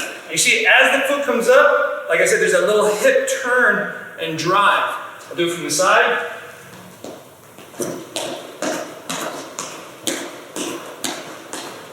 Good. Now, This is our basic version of it, UND Pan. Now, when you're first starting, you should do this one every day. This one you can do 20 to 40 repetitions of this UND Pan. Once you start to feel pretty comfortable with the movement, you're feeling that it's one move and not two, it's staying close to the body, your range of motion is improving, you feel a good drive from the leg, then we can progress into what we call Sibu Pantui, Sibu. Sibu means four-step. This just refers to kind of stepping on a square. Stepping on a square, square stepping. So if you stand with your feet in our just kind of normal stance, and you imagine a square with your standing on the two corners of the square, and then there's two more corners of the square in front of you, right? So we have 1, 2, up here 3, 4. There's our square, okay? That's our Sibu Pan. Now, like if you, from this side, I think I have 1, 2, and then up here 3, 4. Those are our 4 points of the square. Whenever we do anything with our square stepping, make sure your square isn't too big. You don't need to step, way out here. It doesn't make it any better. It should be a very natural step. Just this stepping out is plenty, okay, to get the practice. Now, for Sibu Pan, we're going to start still with our hands on our hips.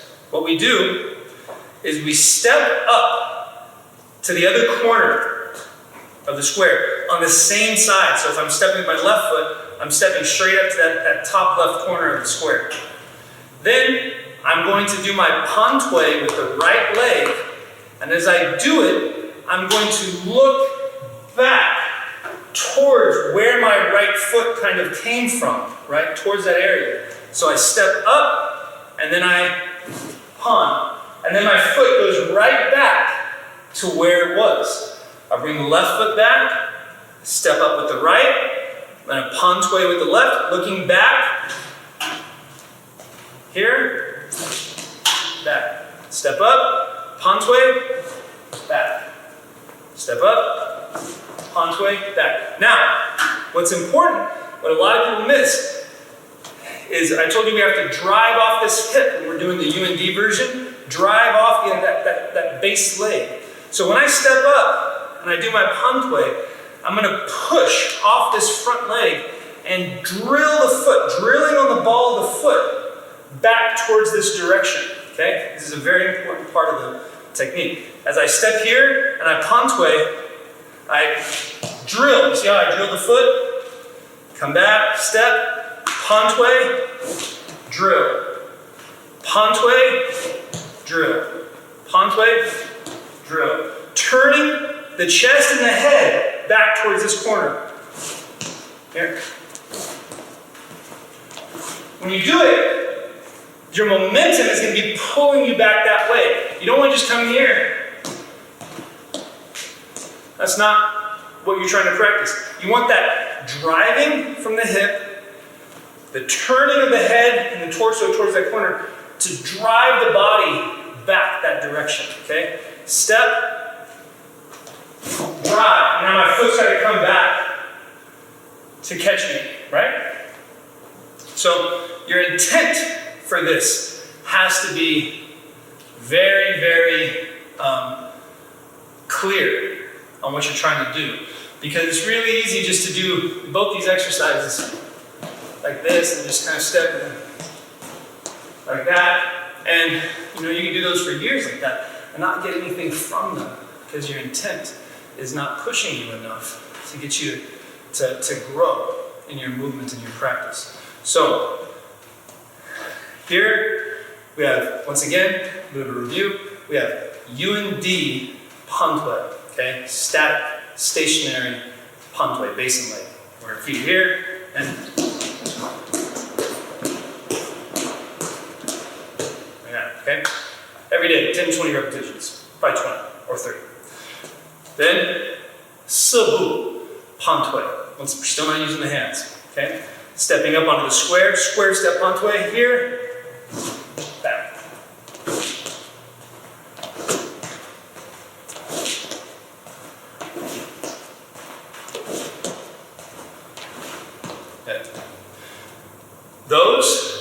right there are plenty to practice. You don't have to worry about what's happening with the hands. The hands will just confuse you and not add anything to the movement if you don't have the legs. We'll work on the full version of Pantui at another time in a later video, because I found that in my teaching that if you introduce it too early, it just kind of throws a monkey wrench in the progression of skill, and it gets a little too confusing, especially if you don't have somebody, a teacher there who knows the move very clearly with you every day to make the corrections. So we're going to stick with those two versions of it right now, which I think are plenty.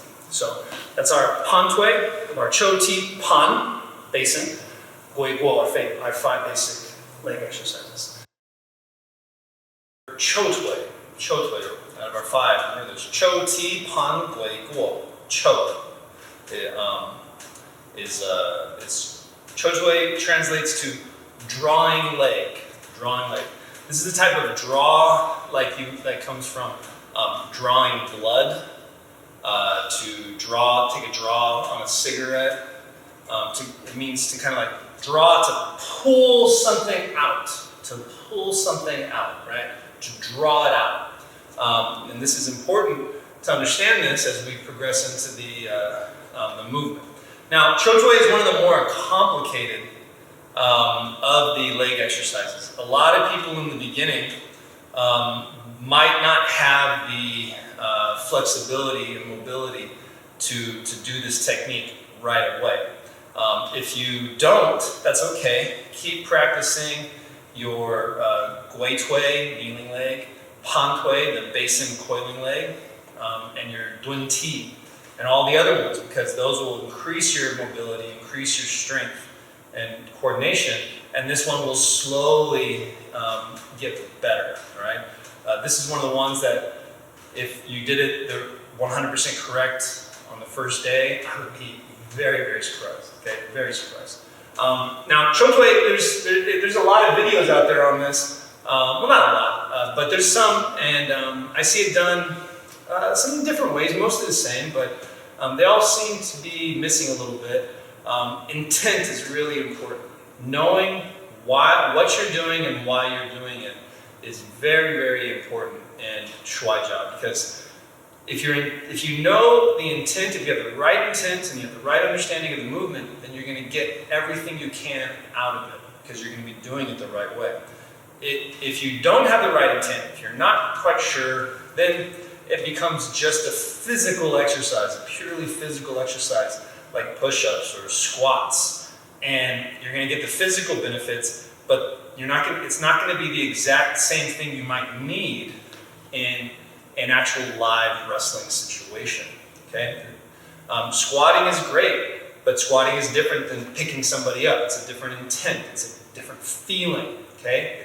There's some similarities, but it's not exactly the same, okay? So intent is very important, all right? So Chou Tui, drawing leg. We're going to break it down and kind of build it piece by piece. Now, you're going to start with one leg in front of the other with kind of our basic wrestling stance. It doesn't matter if you have right leg forward or left leg forward, because we're going to be switching legs, so it doesn't matter how your normal stance is, okay? So, very relaxed. You want to keep your orientation forward the entire time you're practicing Chou Tui. So, I mean, I'm going to keep my orientation, my focus to the front, in front of me, the whole time I'm doing this. So that means here somewhere. You see if I'm facing this way to the side, it's here. My orientation is here the entire time. There's not going to be a time when I'm turning to look behind or turning the body away, all right? So, step 1, I'm here. I'm going to step behind on the same line, okay? I'm keeping my orientation here. I step behind on the same line. This is very similar if you've seen our footwork drills, like when we step for Bei Bu, right? For our back step, okay? I step behind, right? Now, watch from the side. You can see when I step behind, I'm on the same line. This is very important. Do not step like that for this technique. right? Step on the same line, okay? I step on the same line. As I'm here, my weight kind of starts to shift actually onto my back leg. You're going to feel it come into the ball of the back foot. I'm going to then turn this way, pull the leg back. All right, we'll go into more detail. I'll do it a little faster. It's hard to do slow as we progress into it. But for now, just think about those first couple steps, right? Now I've switched sides. My orientation is still forward. I back step. I start to shift that weight onto this leg, and I turn, pull, draw my leg behind. And there's my way to shift. Step behind, pull. Step behind, pull. Okay? So there's our basic stepping, right? I'll do it from here. Basic stepping is behind, pull it back. Behind, pull it back. Behind, pull it back. Okay? Basic footwork for that. Now, the actual drawing leg. Now, the drawing leg has to stay close to the body and as much as possible come above the knee, as high above the knee as you can. So there's two things, close to the body and above the knee. It also needs to be one force, one pulling force, not two. So what do I mean by that? Here's two forces, right? Two. Lift, pull. That's two. Now you see when I did that, my leg is far away from the body and it doesn't come above the knee. I'll do it on the other side, okay? So it's step, 1, 2. It's very difficult to keep that requirement of close to the body above the knee. Okay, the legs are gonna almost come into that pontway basin coiling position where it creates a kind of like this as it's going over. Very hard to do that if it's two forces, right? A lifting and a pulling. That's why we call it chotwei. You're pulling it back like it's stuck in the ground. Okay? So here's what it looks like with one force. Step in, choke. Step in, choke. Choke. Choke. So you see, it's got to come right from here, pulling back. The movement has to come from both the legs and the waist. Upper body stays relaxed. Okay? So I'm going to do a couple from the side and we'll talk a little bit more about it. All right? So step, choke. Step, choke. Step, choke. Okay? Now, what's most important in this exercise? Legs and waist. Second, most important, chest. Third, and least important, arms. It's very easy to think that the arms are most important. Come in here and do all this kind of stuff. Okay? This is the least important. The legs and the waist keep you from getting thrown. Chest, make sure that you end up in a decent position when you come out of it. Arms are only necessary if you can counter, okay? If you can't do those first two, counter doesn't matter, right? Counter does not matter at all. First, don't get thrown, all right? So hands are least important.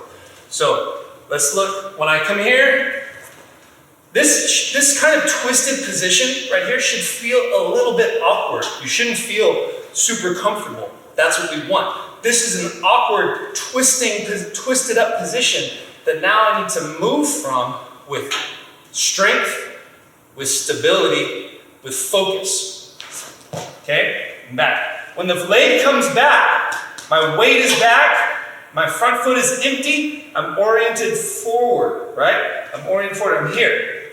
Okay? I don't step in and go like that, keep my way forward, right? That means you haven't used enough force, right? You haven't put yourself in a bad enough position yet, okay? Also, you don't want to land like this where I'm off balance. When you come out of this move, I'm strong. my legs, I'm gathered here. So from there, I can come forward if I want, or I can turn and go, okay? I have options because I've come onto that leg the right way. I'm gonna show from the profile, okay? I step in, boom, I'm strong. My chest is relaxed, my waist is relaxed, my chest is relaxed and forward, you see? I'm not like this, I'm relaxed and forward. Step back, boom. There. Now, getting the legs to be able to come over explosively like that and smooth landing, that takes a while. You gotta have some, you'll develop a lot of strength, a lot of mobility, a lot of explosiveness through practicing that, okay? Now, once again about the chest. If you watch the position and how the chest is in the movement, you'll notice that it doesn't move very much. It stays pretty stable, okay? When I come in here, you see, here, I'm twisted up, but I don't lift up. Here, you're really off. You're gonna be really off balance. You're gonna be going down if you're in this position, okay? Here, as I pull back, this stays soft and forward the whole time, okay? I don't come here and as I pull back, go like that, right? You need to have balance. This stays balanced and forward as you pull back to keep that balance in your structure and in your movement so you stay in control. If everything goes back, well then, if a person is pushing you that way or has you trapped, you're probably going to be a little bit out of control and the odds of you falling get a little bit higher, okay? So, keep, like I said, these legs and waist, important. Chest, second important. Arms, just nice, loose. You see, my arms aren't, I'm not doing this big move here. They just stay nice and loose and relaxed. And you see how now I can concentrate on my feet and they move strong, really good stance, okay? So that's where you want your focus to be. Building the strength from the legs and the waist. A lot of this comes from the waist as well as the legs, okay? So it takes a lot of practice, a lot of time working on that. And there's going to be a lot of videos and tutorials about how this is used and why it's important, because it's an excellent technique, but you need to know the right focus and the right intent to do it, okay? So when we practice this, 20 repetitions, 2 sets of 20 are going to be pretty good. It's going to be pretty time. And now, there's really 2 or 3 different ways we can do it, okay? Let's say there's 3 ways. Working on 3 different heights, okay? High, medium, and low. Traditionally, you would do it low only, because that was harder. But actually, doing it medium and high have benefits as well, because they can help you work a little bit more naturally, a little more work on speed and quickness versus strength. So where you're at, what height you use, it's going to make a little bit of a difference in what you're working on. One is not better than the other. They just train things a little bit differently. So it's good to mix them up in your practice. Maybe do 2 or do all of them each day, or pick 2 of them and rotate through them each time you practice. So let me give the example of high, medium, and low height for this. So high shotui is here. I'm in my normal high stance. When I step in, I stay at this level, right? I stay. And here, I can move and work this quick, okay? Real quick, okay? I'm in a very natural stance. The weight's still going back, I'm still crossing my legs, everything's still the same. It's a lot more subtle, okay? I'll do a little bit from the side.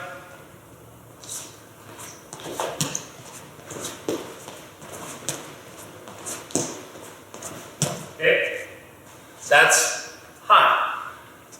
When you do something high, it should be quicker, more natural, okay? Very relaxed, that's normal. So in some ways, sometimes that can be harder, especially in the beginning, when you're first working on the movements, because it's not gonna feel natural. It's gonna be hard to be relaxed. Mid is, I'm here, down a little bit lower as it is, okay? When I step in, I'm a little lower. When I pull back, I'm lower, right? This is gonna be harder, but I still wanna find that natural, relaxed movement, but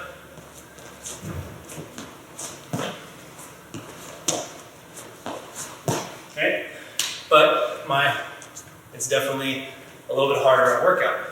Now, low, as you can imagine, from high and mid, low is exactly what it sounds like. You go low and you stay low. Okay? That's the hard part. It's easy to drop low into a stance, but to stay there as you move is much harder. If you're a larger person, like myself, this is going to be very, very good for you, but it's also going to be hard. If you're smaller, more agile, well, I don't want to say it's going to be easier, but it's going to fit you a little bit more. But regardless of your size, you should be working on it and practicing it. So, low. I'm going to start down as low as I can. When I step in, I'm down here. I come back as low as I can. You see, staying low as I step in. I come in.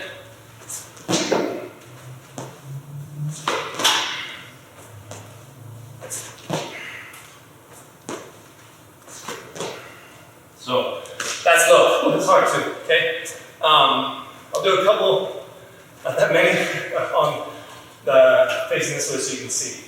So start off. I'm going to start off low. This is where you want to be careful. You don't start off low and just raise up and sink down. Stay low. Okay. Here, step in low. Pull low. Okay. When you're down like that, you really have to work on your strength in your legs and being able to move from the waist. It's going to be a really, really hard workout. Okay? So, as you're practicing Chotui, remember, focus on all those important parts. Keep your intent. Go between high, medium, and low. You know, start off, do a few high, 10, 20, 10 low, and then finish off with, you know, maybe 10 more high. So you get that natural feeling back. This is an excellent move, excellent technique. Builds a lot of strength in the body. It's very, very useful. We'll have a lot of other tutorials where you can see this being used as an escape against another person. Okay? I'm going to go over really quick the move Chotui, drawing leg, which is one of our basic leg practices, and how the solo move affects how you use it in a live situation. So Chotui is a move that helps you escape. Okay, most all of our basics have to do with building up your ability to get out of throws, how not to be thrown. So right now Trevor is going to do half speed. Is going to do the move Ji Guang against me. And you're going to see I'm going to use Chotui with my left leg to get out of it. Okay? Alright, so you see, I used Chotui to get out of it. Do it one more time. Watch that left leg.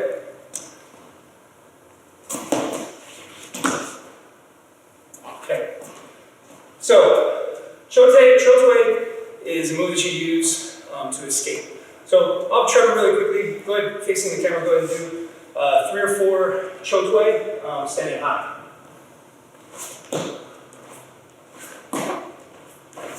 Good, that's good. So this move right here, in our solo moves, is how we practice to escape out of the technique. Now, what I always tell people is, you're not practicing to escape from a average or crappy technique.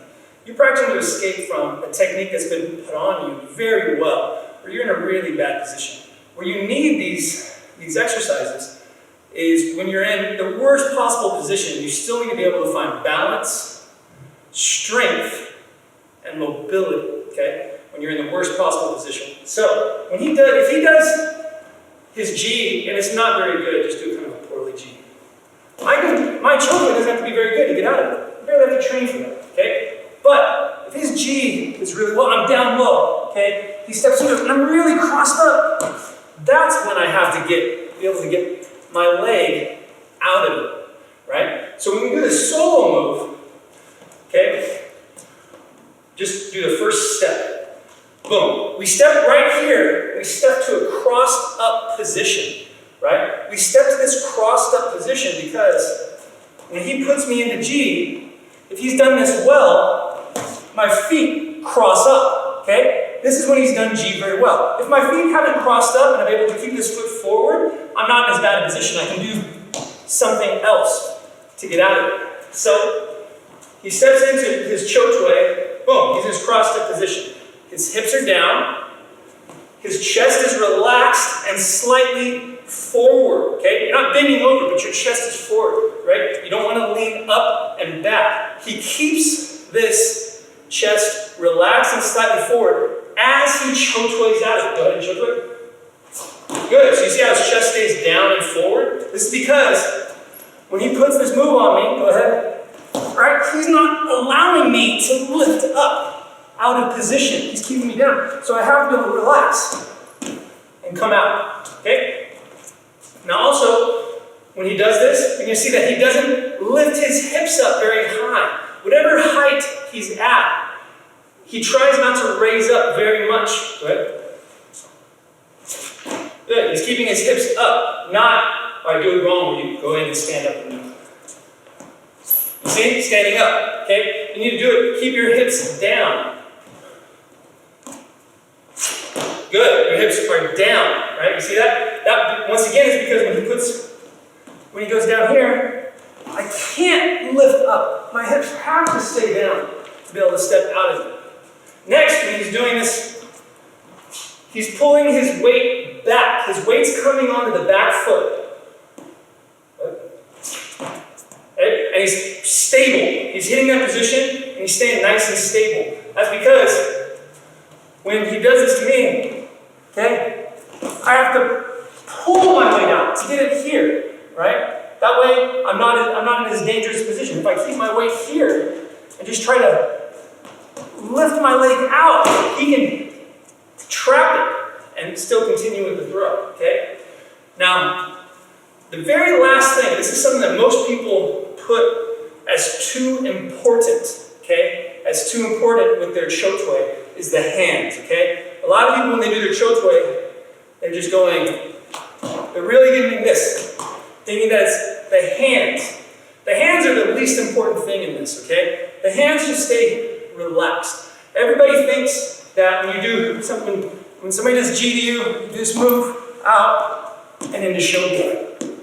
I have never, it's a good way to practice sometimes, to work a little bit on your flowing from one move to the other, but I've never seen this done in a very high level competition, okay? So it's definitely not the thing that you should be focusing on the most when you're practicing. So when you're doing your solo move, okay, the first thing you focus on, strong legs, crossing up, right? Next, relaxing the chest, relaxing the waist, keeping the hips down as you chotui, boom, pull back. The hands are just relaxed and loose. If they come by the leg, it's okay, but it's definitely not the most important thing that you need to worry about, okay? So, again, as you do it, follow me, comes in,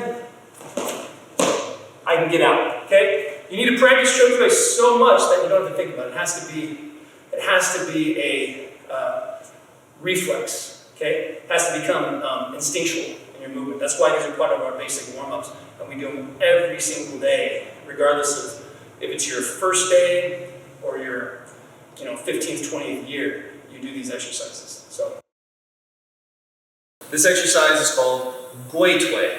Gui Tui. Now, Gui Tui means to kneel. Gui means to kneel, so this is called kneeling leg. Kneeling like so.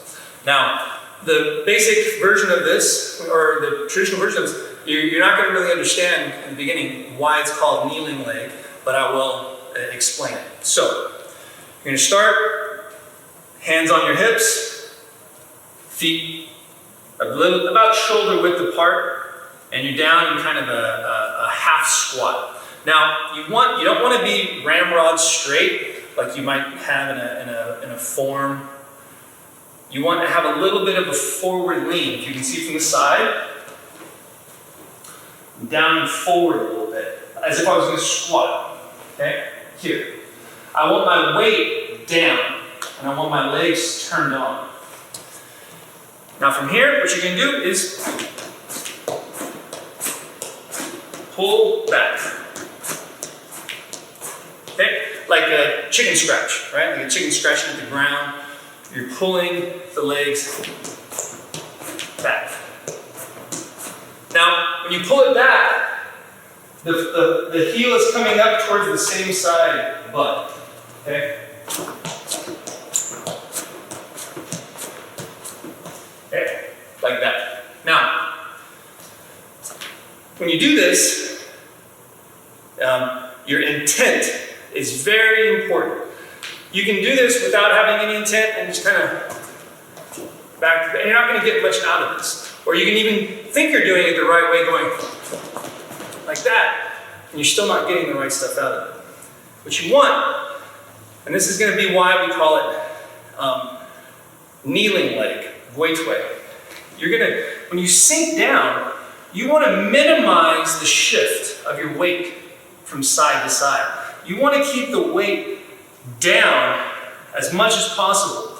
So when I go to pull this leg back, it's like it's stuck. It's like it's stuck to the ground. I have to pull the foot back to get it to come off the ground. Now, so when I do that, I have to use force to pull it back. And now because my weight's going down, you see how my body wanted to fall onto that leg? If I don't get my foot back in time, what happens? What position do I end up in? There. Kneeling leg. That's why it's called Bei Quan, right? So my weight is down. As I do it, boom, it comes right back. And then make it as hard as you can, right? Where that leg doesn't want to come off the ground. If I shift the weight over and lift it up, it's too easy. You don't get anything out of it. You should be down low, feeling like that leg is pinned. And you have to use a lot of strength and intent to boom, pull it out. If you do it correct, your quads and your hamstrings will get tired very, very, very quickly. Very quickly. Okay? So you're down. I have this forward. Once again, because this is too easy. And hands in the hips. Like that. You're going to get a lot of strength in the hips and the legs from this. The foot pulls, the toe leaves last, as if you're scraping something off the bottom of your foot. The knee stays forward. You don't pull the whole leg back, okay? You want to imagine as if there's a really, really heavy weight pulling your body down and forward, like you're about to get thrown. And you can't pull the leg back. If you pull the leg back, you're going to go down even worse, right? So you have to have the hips down and just as little movement as there, right? When you practice, the feet are quick and light, as quick and light as possible, while maintaining that sinking and heavy feeling like you're pinned to the ground. So quick and light would look like here, would look like that, okay? Heavy and slow would be this.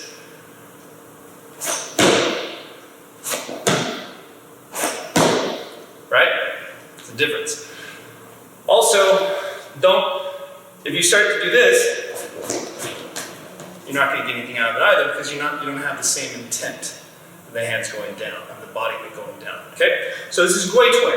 Now, Gui Tui is, I like to do Gui Tui first out of the 5 because the flexibility needed is not as much as the others, so it's a good entry into the rest of them. You can do this one no less than 20 repetitions, probably upwards of 40. Now you might see some versions of this out there where we add in arms.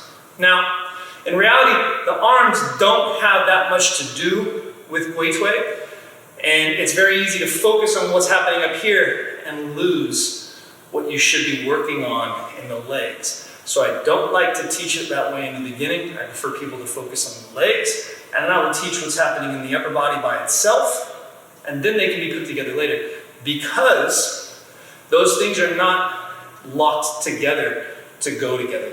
The legs can be happening, have a purpose independent of what the arms are doing, and this arm movement, which we will go over at another time, has many different applications that have nothing to do with the Gui Tui movement, okay? A lot of times in my seminars and when I'm giving instruction, if there is a common variation, or there's YouTube out there, so you can quickly Google this stuff and see, it done 20 different ways. I like to explain why I do it a certain way and why maybe other people, why I don't do it another way that you might see out there. Everything we do has a very specific purpose, whether it be for the application or just for what is logical for building skill and for learning technique and for teaching. So, Gui Tui, kneeling leg, hands in the hips, right, a little bit forward. And then just work it, okay? Our fundamental legs, most of them are about being able to escape from a technique, okay? This is very important. So that's why when you practice your fundamental leg techniques, you need to do them hard. If it feels easy, you need to figure out how to do it harder, right? It should not feel easy. It's all in your intention. It's all hard you work, okay? That's why whichever one you're doing, there's always a way to make it harder, because when you're going to need it, right? You're going to need it in a situation when you're in an awkward position. It's going to be difficult to be stable, use power, and be mobile, okay? And so if you haven't practiced in that way, if you haven't done your solo fundamental work in that manner, then you're not going to have it when you need it. Also, you need to do it enough times to where it's instinct, because you're not going to have time to think about it. So, Gui Tui, okay? We're going to do Gui Tui. We talked about not lifting up, right? Not transferring your weight from side to side. It's got to feel like when you lift that, when you pull that leg, it's like it's trapped there. You got to pull it hard and back. If you don't get that leg back really quick, you're going to fall, right? You're going to kneel down. Okay? So one at a time, you might need this. Okay, so you're going to be doing this Gui Tui. Okay, so here. Okay, if I come in and I'm going to do what we call our chin Tui or chin Jiao, right? I come in and I'm here, and I'm in this position. Boom, it comes out. Okay. Now if you watch, we'll do it slow. If I do this right here, okay, and I get this position, I should have him pulled down, and his weight's on that right leg. I'm about to pop him up. Okay, that's when he's going to need to be able to pick that up with his weight on it and move it around and out of the way. Okay, I come in, boom, he's down, and he can still get it because I'm pulling down at that moment. Right?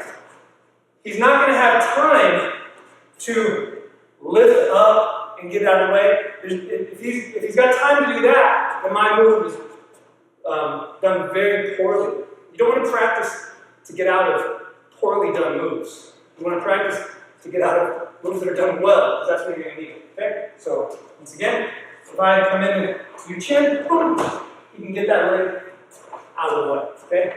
Again, boom, out of the way. And if he's done it right, he can come around, okay? And the other leg can do almost a similar movement, okay? And kick my leg out for a counter.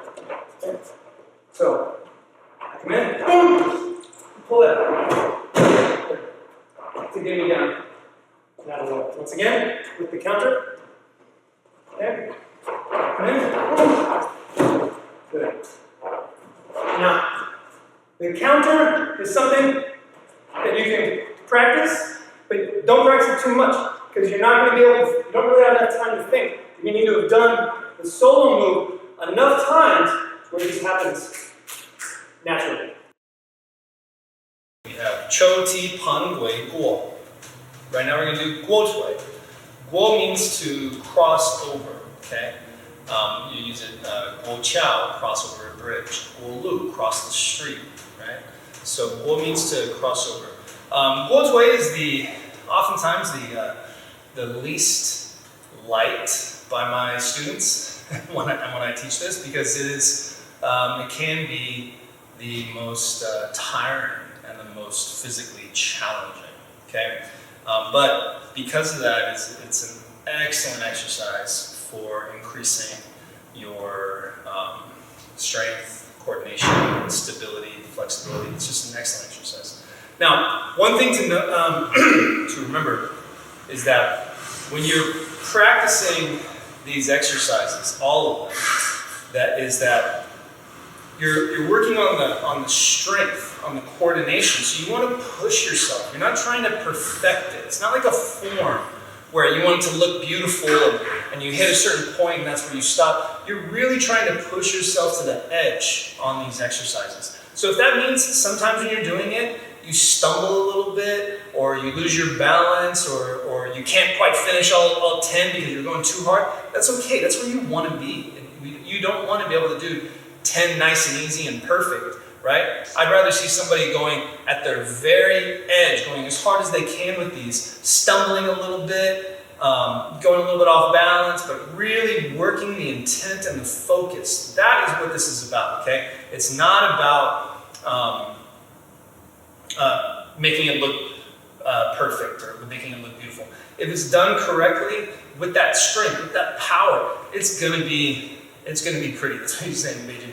But it's gonna almost change your definition of what that means. Okay. So, Guo Tui. What are we doing? For those of you who know traditional martial arts, we're basically doing an outside crescent kick into a twisted stance, and then back into another outside crescent kick into a twisted stance in the same position. So, I'm going to demonstrate it and then I'm going to break it down. Okay. So I'm going to start with the left side. So I do my outside crescent kick, twisted stance,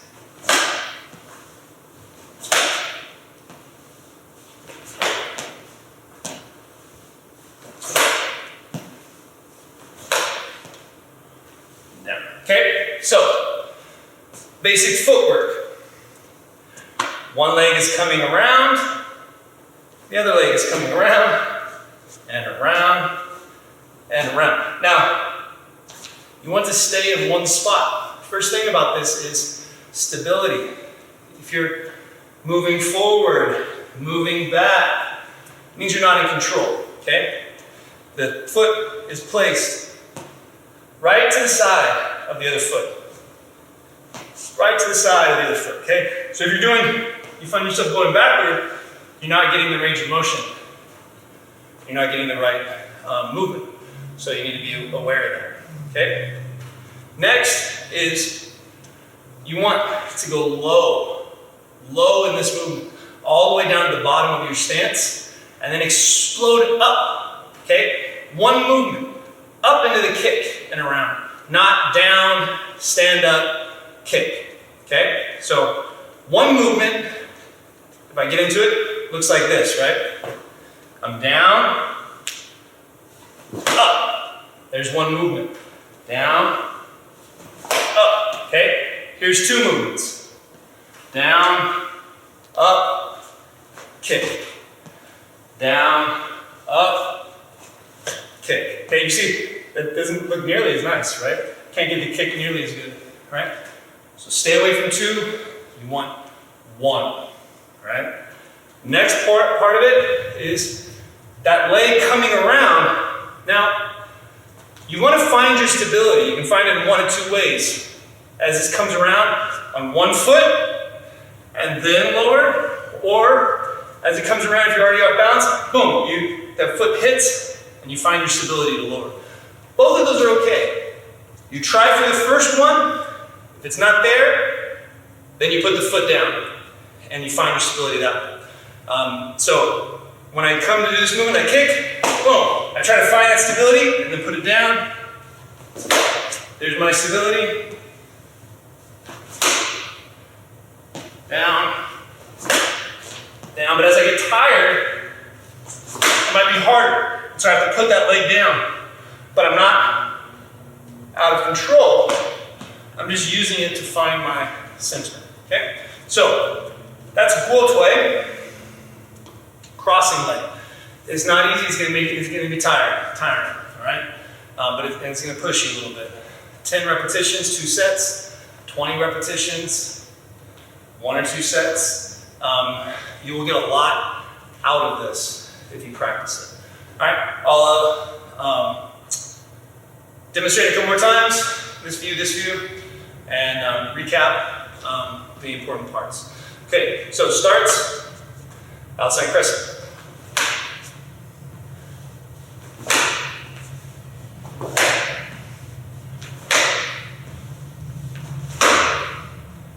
Okay, on the side.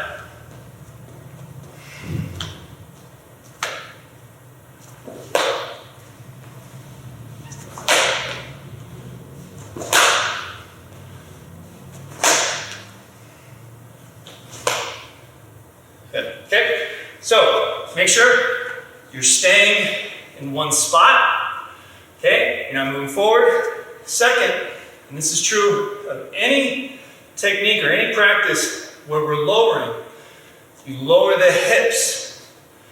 You don't just lower the head or the chest. A lot of times I see people, they get here and they go like that. That's not going low, all right? Your hips didn't move. You lower from the hips here. The chest comes forward to balance that out, but we still don't want to be here. We want to be relaxed and forward just a little bit, okay? So the hips have to lower, regardless of if it's Guo Tui or Chou Tui or any of the other exercises where we're going low. The hips lower first, the upper body follows. So if you find yourself doing that, okay, it's not right. Hips gotta go down, all right? So that's Guo Tui, crossing leg, part of our Chou Ti Pan Gui Guo, right? Chou Tui, Pan Tui. Chou Ti, Chou Tui, Dun Ti, Pan Tui, Gui Tui, Guo Tui, okay? Crossing leg. Now, like I said before, in our Jibin Gong or in our fundamentals basic training, there's 3 main areas: the waist exercises, leg exercises, and then the drilling exercises. Of course, there's other stuff that we work on as well: footwork, equipment training, etc. But 3 of the most important areas are those: waist, legs, and drilling exercises. We say Yao Se Pan She Jiao Se Zhuan, right? Waist like a coiled snake, feet like drills. So drilling is just kind of what it sounds like, this turning and drilling of the feet, okay? So being able to have that movement in your body method and be able to do it naturally without thinking is very important, because it comes into play in a lot of different areas in your practice and when you're competing and when you're trying to use your techniques. If you can drill and move, this helps you a lot for entering into techniques. This kind of soft drilling of the feet helps you drill and go into techniques. It helps if you're in a bad position and you feel stuck. If you can still pivot on the feet, it can help you readjust and change your positioning or get out of a bad position. And also, when you're using techniques, it allows the force to get its full range of motion and be directed how you want it to go. If my feet are locked into a position and I turn and they stay locked, everything's gonna stop short. And it's also gonna be bad on your knees and your hips and all of your joints, because they're gonna stop and torque. And all that force is gonna be right there. So if I can turn and my feet can drill, then that allows that force to come all the way through without any obstructions and to the direction that I want. Now, one thing that is a little bit different between the Beijing style and some of the other styles that, I hate to say styles, kind of flavors of Shuai Jiao, like Baoding or Tianjin, is we put a lot of emphasis on the natural movement of the body, of the power and the force that we're generating and how that moves the body. Some of the stylists from Baoding and Tianjin, they put a little bit more emphasis on the outward presentation of the technique. So sometimes you'll see them in techniques open their feet really big, and sometimes even pivoting on the heel to get this range of motion. And really, they're trying to do the same thing that we're doing it in the Beijing style, just they're just doing it a little bit differently, right? When we drive through, the drilling of the feet opens up the movement, whereas they put that focus, and sometimes, like I said, we'll even pivot or hop into that position. Now, personally, I don't like that way because you don't actually feel the power being driven through. You focus more on just hitting that open posture. But it is a difference, a way of doing it. And there are people who train that way who are quite skilled. So as long as you know what the purpose is of the practice, then you're okay. But in the Beijing style, we put a lot of focus on just that natural movement. So a couple things to think about. All of our drilling is done on the balls of the feet. Okay, you're not going to be pivoting on the heels like in some traditional martial arts forms. It's all going to be done on the balls of the feet. Also, sometimes when we pivot, a lot of times we pivot, our weight is on the foot. Okay, we're pivoting with our weight on it. We're not emptying the foot and then pivoting. Okay, we're pivoting with our weight on it, so it's quite, it can be quite difficult. One other thing is, the drilling movements are going to be more or less challenging, depending on the kind of shoes you're wearing and the kind of floor you're practicing on. If you're in socks on a slick floor, on wood or something like that, drilling is going to be quite easy. It's going to feel really good. If you've got good wrestling shoes and you're on a wrestling mat like this, you're going to feel a lot of resistance when you start to drill.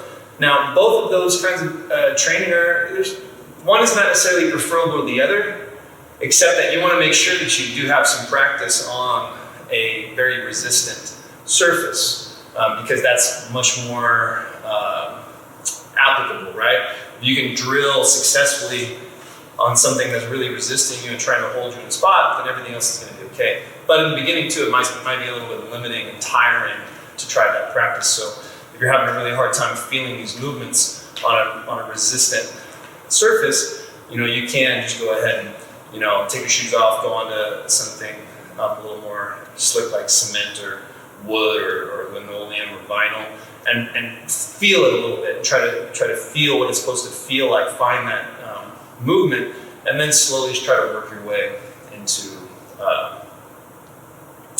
the more resistant surface. So, Yao Se Pan She, Jiao Se Zuan, right? Waist like a coiled snake, feet like drills. Zuan Jiao or Zuanzi. Zuan Jiao, Zuanzi. Both mean drill the feet or drills. This is something you're going to hear me say. It comes up in a lot of techniques and a lot of moves. And so it's a kind of a keyword for our practice. And so if you're practicing these drilling movements, you hear that being said in a technique, when the technique is being instructed or when you're trying to work on it, you know what they're talking about. Drilling the feet, drilling and turning. So, Shuai Jiao fundamental drilling movements are our basic drilling movements. Okay, the first one we're going to work on is called Zuanzi Jiao, or drilling feet. Okay, I'm going to demonstrate really quick and then we'll talk about it.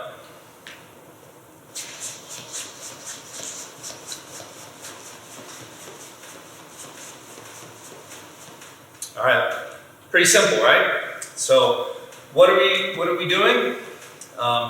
We're drilling side to side very softly and relaxed on the balls of our feet, okay? Should be a very relaxed movement, a very easy, light movement. You don't want to over-exaggerate it. You don't want to make it really big, okay? You want to just make it nice, easy, and relaxed. We're trying to work on relaxation in the lower body to do this move, stability and control in the upper body, and this feeling of lightness in our movement while still staying connected to the ground. So I'm going to show you again how it can be done. The arms can just be at your side or they can be at your waist, either way.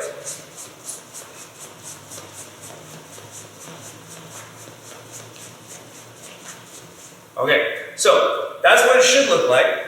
Now, I'm going to do a few examples of what it shouldn't look like and tell you why those are wrong and what you can do to correct that. Right? Okay, one is this. Okay, you see that? I'm going up and down, up and down, up and down. So instead of drilling, I'm just bouncing and turning. We don't want that. We want to stay level, okay? We want to stay level as much as possible, okay? So to counteract that, your weight is going to be in the balls of the feet, but you can see my heels stay skimming across the ground, skimming across the ground.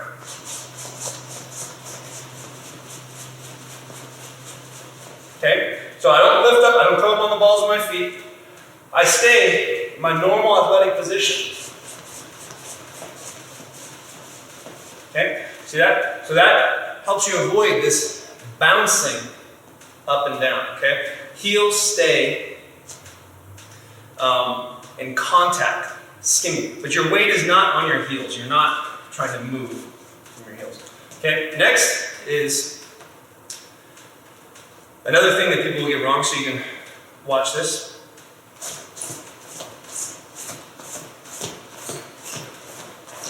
Okay, that is way too exaggerated, way too big, okay? You don't need this huge stop and go move from side to side. That's not what we're working on. You want it nice and soft, okay? So, to try to counteract that, think that your center here, here, and here are going to stay steady and relaxed and are not going to move, okay? Just like that. And then when you go quicker, it stays nice and small, okay? So those are some common mistakes. Those things to remember. Keep this movement light and relaxed.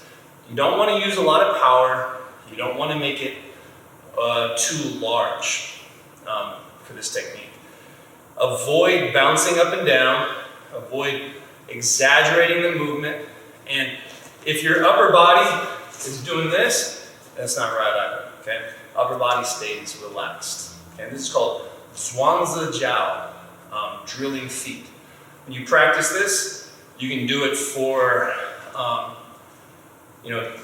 maybe anywhere from 50 to 100 repetitions, which would be 1, 2, 3, 4, 5, 6, 7, 8, 9, 10, 11, 12, quickly like that, right? Or you can do it for time, 20 seconds, 10, 20, 30 seconds, back and forth. This one should not be overly fatiguing in your practice. This one is relaxed and light, okay? So if you're doing it with your other basic exercises, you can kind of put this one in maybe between two exercises that are a little more fatiguing, because this one will be almost a little bit of a active rest or recovery period.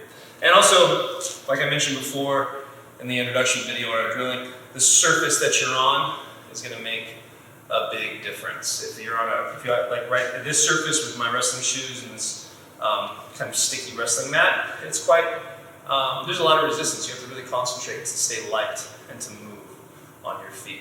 If I was on cement with socks on only, or even barefoot, then it's going to be a lot easier. You're going to move a lot easier. So take that into consideration. So don't only practice on a slick and easy surface. Make sure that you're getting some practice on a surface that has more resistance. But if you're having a hard time feeling the movement, maybe go to a softer or more slick, smoother surface to practice, because that'll help you kind of get that feel for the light. The next drilling movement that we're going to work on is called Wai Zhang. Wai Zhang. Okay, I don't like to translate this one because it's a very Shuai Jiao specific kind of character, and the translation just doesn't come out right. So this movement is in Chinese, Wai Zhang, in English, Wai Zhang. Okay, so I'm going to teach a simple version of it and then a more complicated version of it.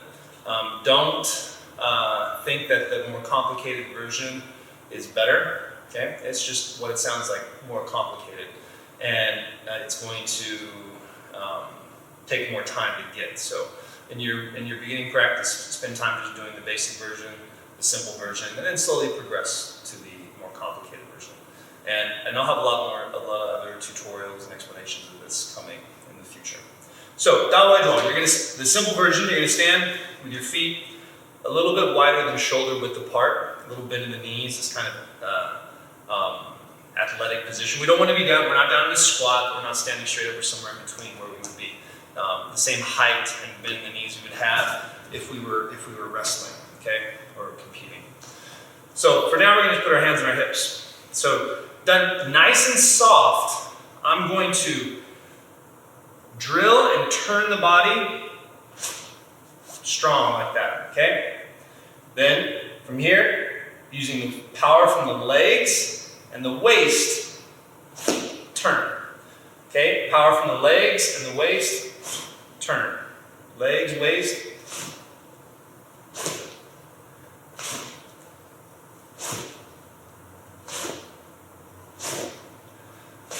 Okay, back and forth. This should be done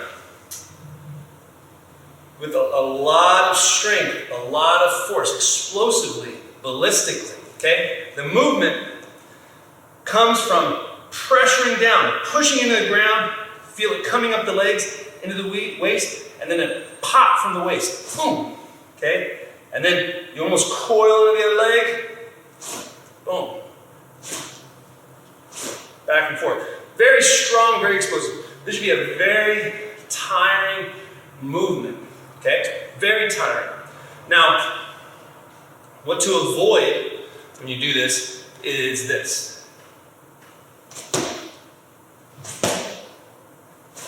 A hop. We're not hopping, okay? We want to stay connected to the ground. Connected. Right? Each time. Like that, okay? You should feel it, really feel it in the legs and the waist. Alright? No hopping. Next thing, make sure that you're turning on the balls of the feet. An explosion from the balls of the feet. Okay, that's really important. So don't hop, don't go on the heels, stay on the balls of the feet. Also don't raise up on the toes either, right? Instead, you don't, instead of hopping, some people might go up and down, up and down, up and down, and say, I'm not hopping, but they're still having that raising and lowering, okay? For the simple version, that's all you need to do. Don't worry about what's happening in the upper body. Lower body is working on its stability and its explosive. This is an explosive, ballistic move, okay? So when you practice it, you just need to do maybe 10 to 20 repetitions. Doing them in repetition, but not so fast where it gets sloppy. You need to make sure that each one is strong and explosive, okay? So the feet just a little bit wider. Drill in. You see, I'm kind of cocking into this position, and then I'm going to explode out. Like that, okay? I'm just focusing on what's happening in the lower body. Upper body stays relaxed, all right? So that's our simple version. Practice that every time you do your drilling, every time you do your fundamentals. 10 to 20 repetitions. If you feel that you've got a good handle on that move, then you can go to the more complicated version. More complicated version takes the upper body into account. Okay, we're going to use the upper body. So the lower body is going to do the exact same thing that we've been doing. It's kind of coiling in and explosion. Now, as it does that, the arms swing up. Okay, they swing up, and then as this turns, they fire down, straight down. Okay, this is a vertical force, just like this. Not out here. You might see my arms go over here, but that's just the follow through. This is just the follow through. The force is a very explosive 1 point right there. Boom. Down. That's where my focus is at right here. Imagine you've got a rope or a whip, and you're taking it and you go, boom, you're whipping it on the ground. Or you have a bottle or a glass, and you're taking it and you're throwing it straight down, right there, to break it. Okay? You're letting go of that force in such a manner that it's going straight down. This is all a relaxed follow through. Okay, so I'm going to do a few slow. Okay? Do a few slow just so you can see. So I raise the arms. I keep my chest relaxed. A tiny little forward lean. My chin is down. Down. Down. Down. Down. Okay? And with a little bit of explosiveness in it.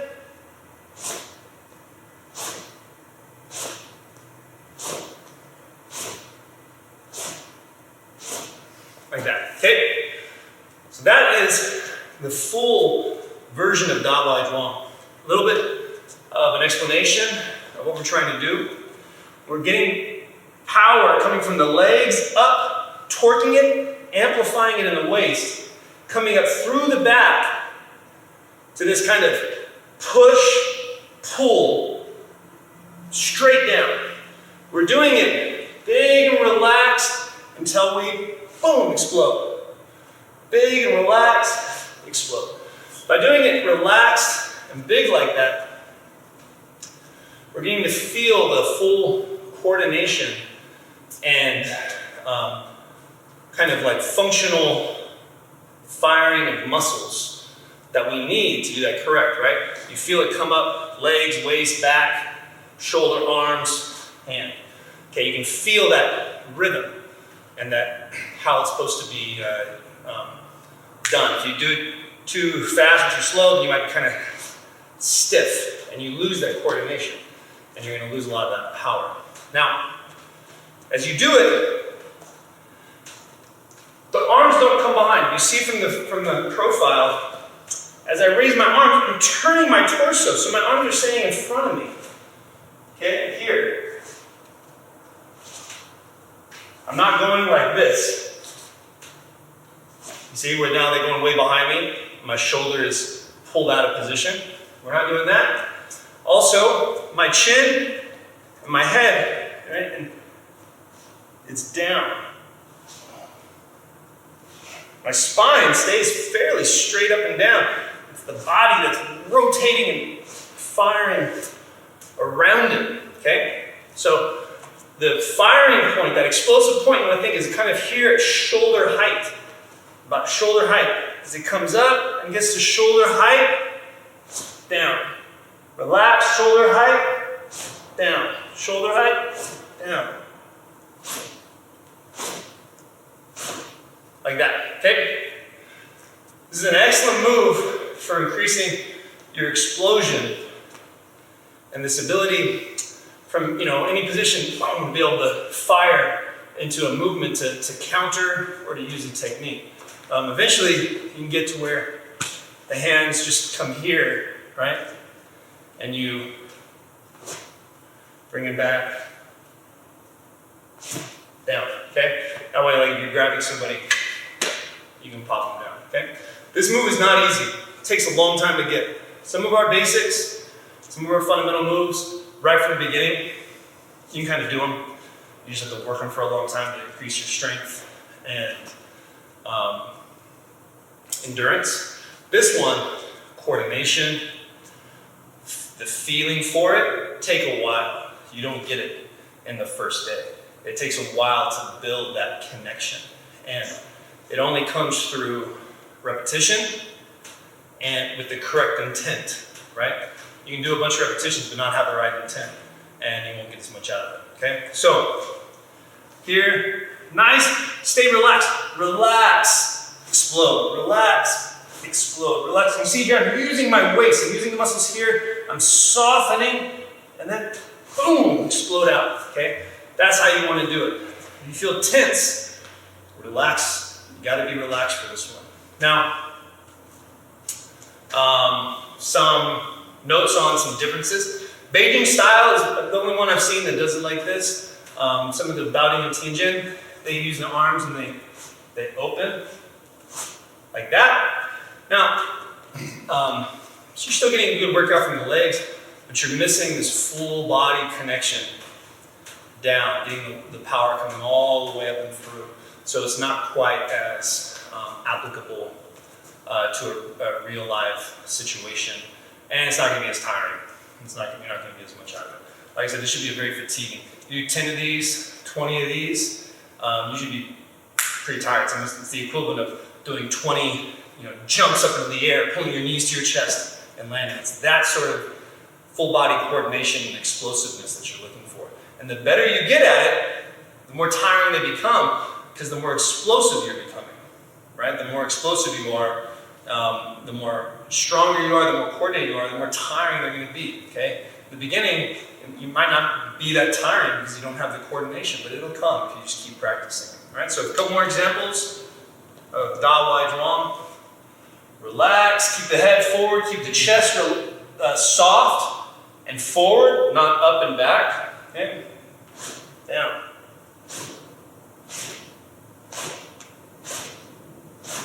Like that, okay?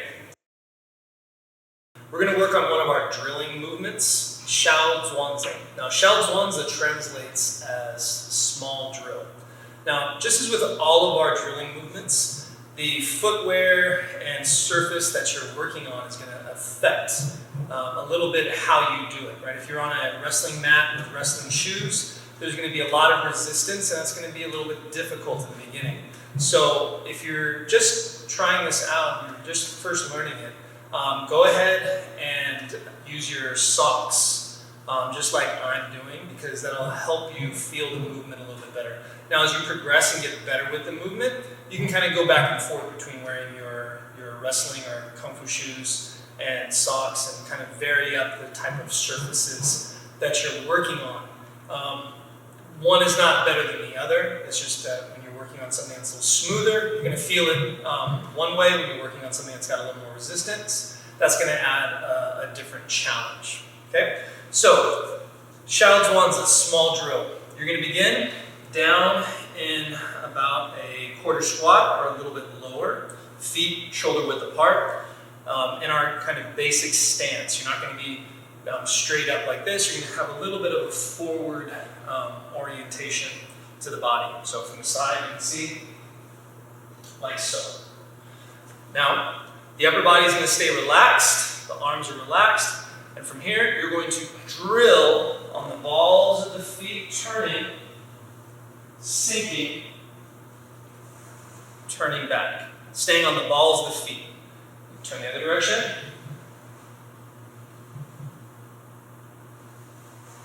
And back. My arms are just very relaxed. Turn.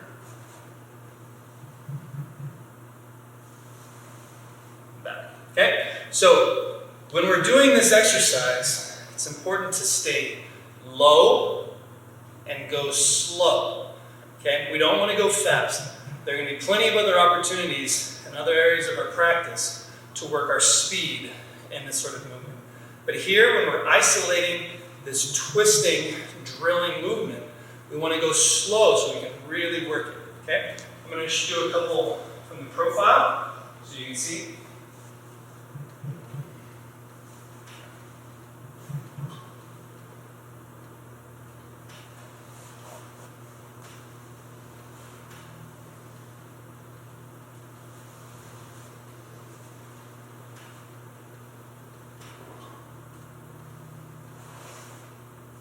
Now, when you're doing this exercise, we always say that you want to go slow and low. And that really there are only two different heights that you're working at, low and lower. So as you're turning, don't stand up all the way. If you start low and turn, when you go low and it's time to twist back around, stay as low as you can. And keep twisting and then go lower. When you turn, stay low. So don't rise up in between each rep. Stay as low as you can throughout this movement. And remember, going low means dropping the hips. It doesn't mean leaning forward. So when I say go low, you're watching the profile, here it means my hips lower. And when I turn, my hips stay low. Like so. It doesn't mean this. Some people will do this and they think this means they're going low, but it doesn't. It's from the hips. The hips have to go low as we turn. All right? Now, it's important to twist on the balls of the feet. Every once in a while, as you're doing this, you might have to adjust your stance a little bit if you find it getting too wide. You want to start with a little bit, just about shoulder width, or somewhere between hip and shoulder width. If you're out here, this is much too wide. My feet are too far apart. If you're here, too narrow. Okay? Just about a little bit wider than hip width apart. Also, when you twist, as much as possible, you want to try to get your shoulders turned 180 degrees. So if I'm going from this direction, as I twist, I want my shoulders coming, facing this direction as I turn all the way back. We really want to work not only to strengthen the legs in this twisting position, but our waist, being able to move and twist all the way around while maintaining that good connection. Okay? So this is Xiao Zhuangzi, or the translation is small drill. When you practice this, you can start with sets of 10. If you can do that, move on to sets of 20. Now if you can do 20, one set of 20, do 2 sets of 20. If you can do 2 sets of 20, you can hold a weight. Do it with a weight. And we'll go into that in later videos when we show some variations and progressions of some of these exercises. For now, start off with just 10. Done nice and slow. Slow and low in control. Right? And work from there. In Beijing Shuai Jiao, footwork is very important. It is important both when practicing the solo movements and when applying the techniques in a partner situation or in a competitive situation. There's lots of different types of footwork, but in our fundamentals basics, we're just going to focus on some of the 3 most important. Now, when you're in Beijing Shuai Jiao, the footwork helps us also describe in more specific terms the technique that we're using. So if you have a technique that you're practicing, such as tiaobengzi or root, or hip throw, when you're describing it, you would also include the footwork that you're using. Okay, if you're working on the solo movement, you would use the footwork. You would say, I'm doing back step tiaobengzi, right? Because I'm back stepping in.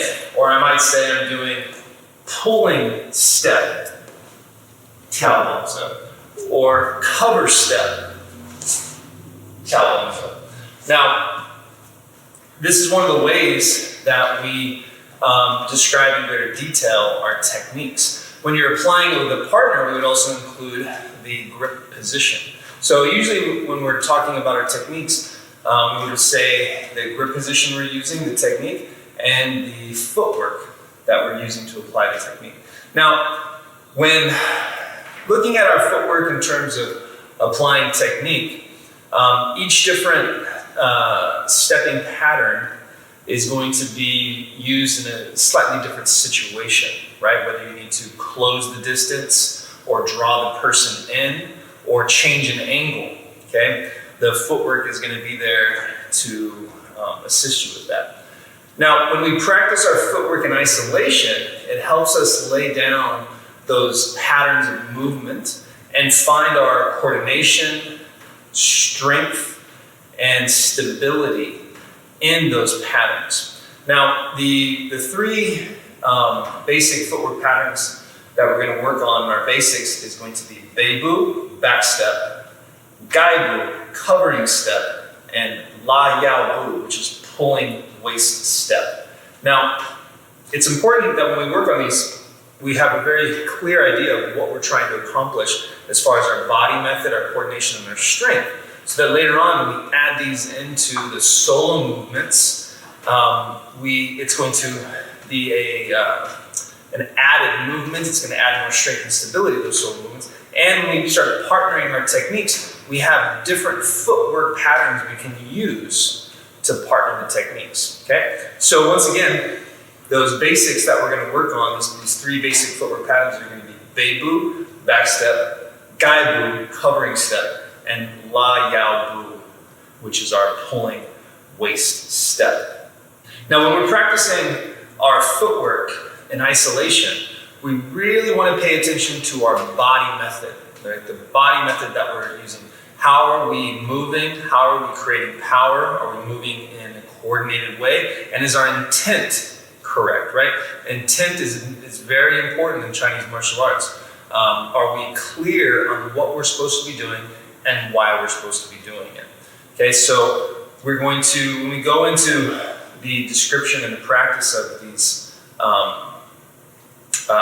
basics, really, they're not basic at all. They're fundamental. And there's a lot that you can get out of them, even though you think it's just a simple footwork pattern. There's actually a lot there, and it can be a really added bonus to your practice if you spend some time working on these footwork drills, especially in the beginning. And now there's a lot more advanced and other different ways other different footwork patterns, but the ones that we have here in the beginning are going to give you the most benefit and are the most applicable right away in your training. In this lesson, we're going to go over one of our footwork drills, Bei Bu, back step. In Shuai Jiao, footwork is really important.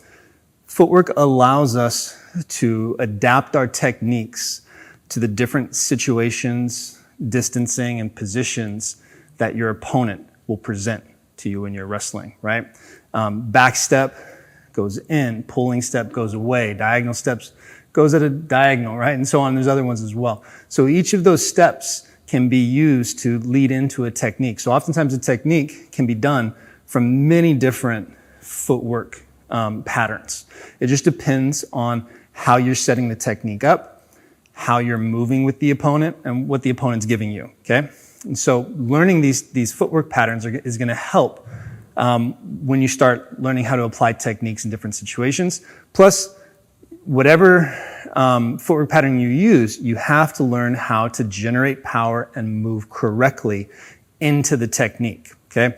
And so if you're using different footwork patterns, sometimes it means that the force is generated slightly different than it would be using another type of footwork. So working on these is going to be very, very helpful, all right? So Bei Bu, back step. You're going to start off, well, I'm going to demonstrate it a few times, and then I'll tell you how to practice, okay? I'll do it from a few different perspectives. We're going to start here.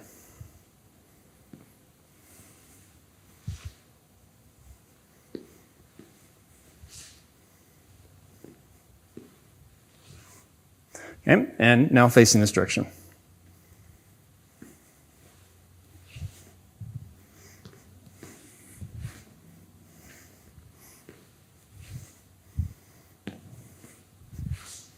Okay, so let's discuss how to practice this.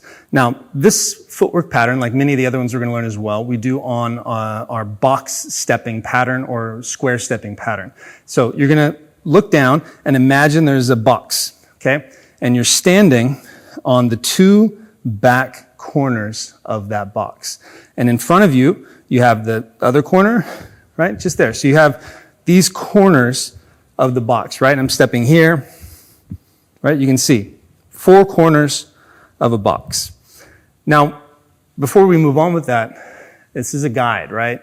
Don't be too tied into this box on the ground thinking, you have to, step to these specific points, It's just giving you a frame of reference for your movement, all right? So when we have this box that we're on, we start, our feet are on the 2 back corners.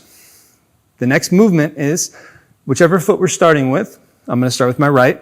I'm stepping diagonally across to the far corner from that leg.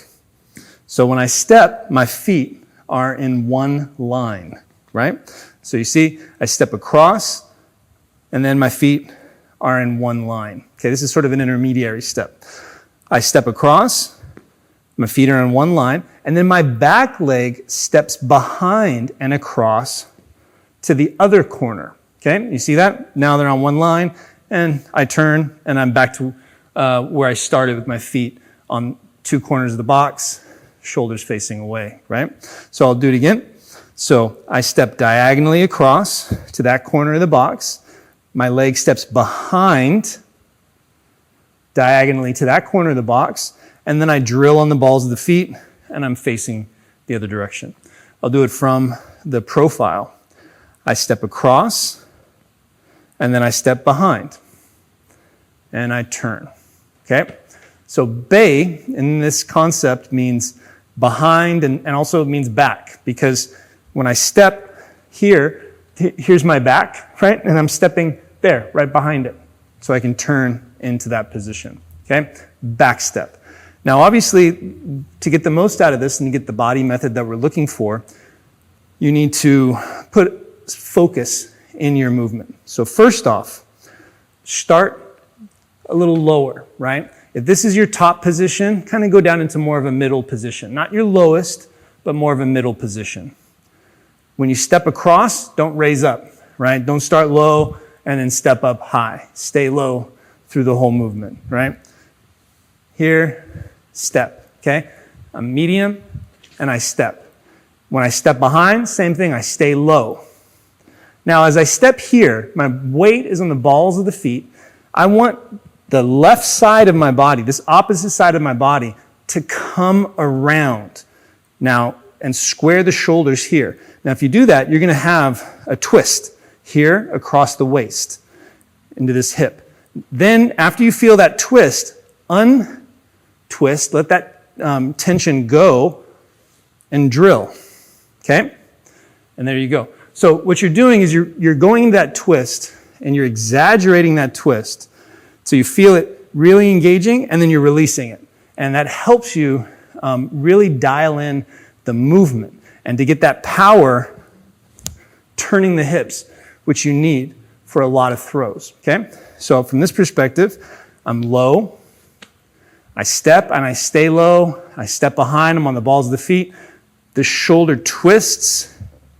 So I feel that torque, and then I drill. And then when I drill and come around, you can see I'm still knees bent. My orientation is slightly forward. I'm in a strong position. If I had something on my back, right, I'm going to be strong, okay? So don't get here and just do that, right? That's not going to build the right patterns and the right movement that we want. As you step and turn, down in a strong position, okay? Now, in the beginning, when you're practicing this, go slow. Keep everything at one level throughout. Try to keep that level the same, the level of the hips, the level of the shoulders, right? Wherever it starts, try to keep it there as you move, right? Like so. And arms are relaxed, chest is relaxed. As you get better, go lower in that twisted stance position. So, for example, I step. As I go here, I go a little lower. And then I turn, and I might stay a little lower, and then come up to middle, right? Step, lower, turn, maybe come up a little bit. Step, go lower, turn, and then maybe come up. That way, there's a little bit of an up and down. You're never going to be at the high position. You're going from mid to low and then maybe back to mid. The last little tip is this twist. Keep this twist. Well, this is probably not the last tip. Okay. Another tip, how about that? As I step behind here, right, bring this shoulder with it. You see how that gets the twist? Boom, like that. Here, and then you can drill. And then if I'm doing both sides, boom, okay? So get that coming around so you can twist on it. Make sure that you're twisting and drilling on the balls of the feet, okay? On the balls of the feet, not the heels, always on the balls of the feet. Then, if you do begin going a little lower in your stance, going lower always comes from the hips and the waist. I see this a lot of times with people that they'll get into a position and I'll tell them to go lower and they'll do that and they duck their head, okay? When you go lower from the hips, okay? Here, if you go lower, hips down, right? Hips down to get that twist. Now, when you're practicing this, I would do repetitions of around 10 to 20, okay? If you can, alternate feet each time you do it. So if you watch, if I'm going to do my right side first, I step out with the right, behind with the left, and turn. And now I can step with the left, behind with the right, and turn. And so I'm alternating left and right each time. I'll show it again. Right foot, left, turn. Left, right, turn. If that's complicated, don't worry about it. Start with your right foot or your strong side, whatever that might be, and do that over and over and over again, and then switch to your opposite side and do that. And then when they feel comfortable, you can work on alternating them, okay? So, quick review. Step on the box, stay low, balls of the feet, find the twist, and what else? Go lower, right? Go lower when you can, when you're able to, all right? So I'm going to demonstrate it a few more times, and then you can have at it.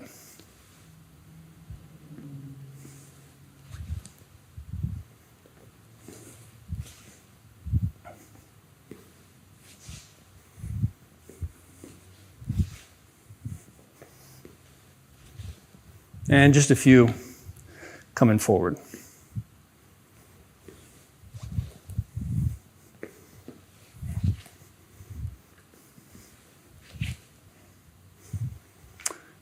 All right, that is Bei Bu, back step, one of our footwork drills in our fundamentals. So have fun and enjoy your training. In this lesson, we're going to go over another footwork drill called Gai Bu. Gai Bu. Gai Bu means cover step. And just like I talked about in our other footwork lessons, these footwork patterns are there to help us adapt our techniques to different situations. Drilling the footwork in an isolated way helps us to find the movement, the power generation, the coordination within that footwork so that when we start to adapt it and look at the situations in which we can use it, we're more confident with that footwork pattern and when we start working it with technique. Okay, so Gai Bu, cover step. Now, I'm going to demonstrate it a few times and then we'll talk about it and then you can have at it. Okay, so Gai Bu.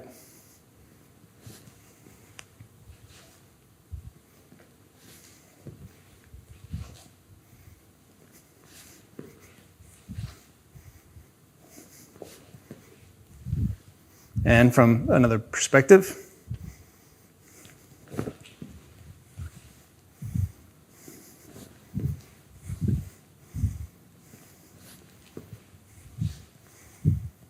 Okay, Gai Bu. Let's talk about it in relation to Bei Bu, back step, which you should have already practiced. We're going to use a box just like we did in Bei Bu, right? And so you have a visual for Bei Bu again, right? I step across, behind, and turn. So, Gai Bu. Well, Bei Bu one more time.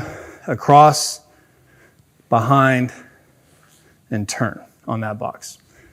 For Gai Bu, I still step across, but now rather than stepping behind for that position, I come over and down. And so I end up in the opposite twisted stance, okay?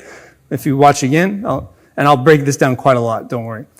I step across and then over and down, and I'm in my twisted stance.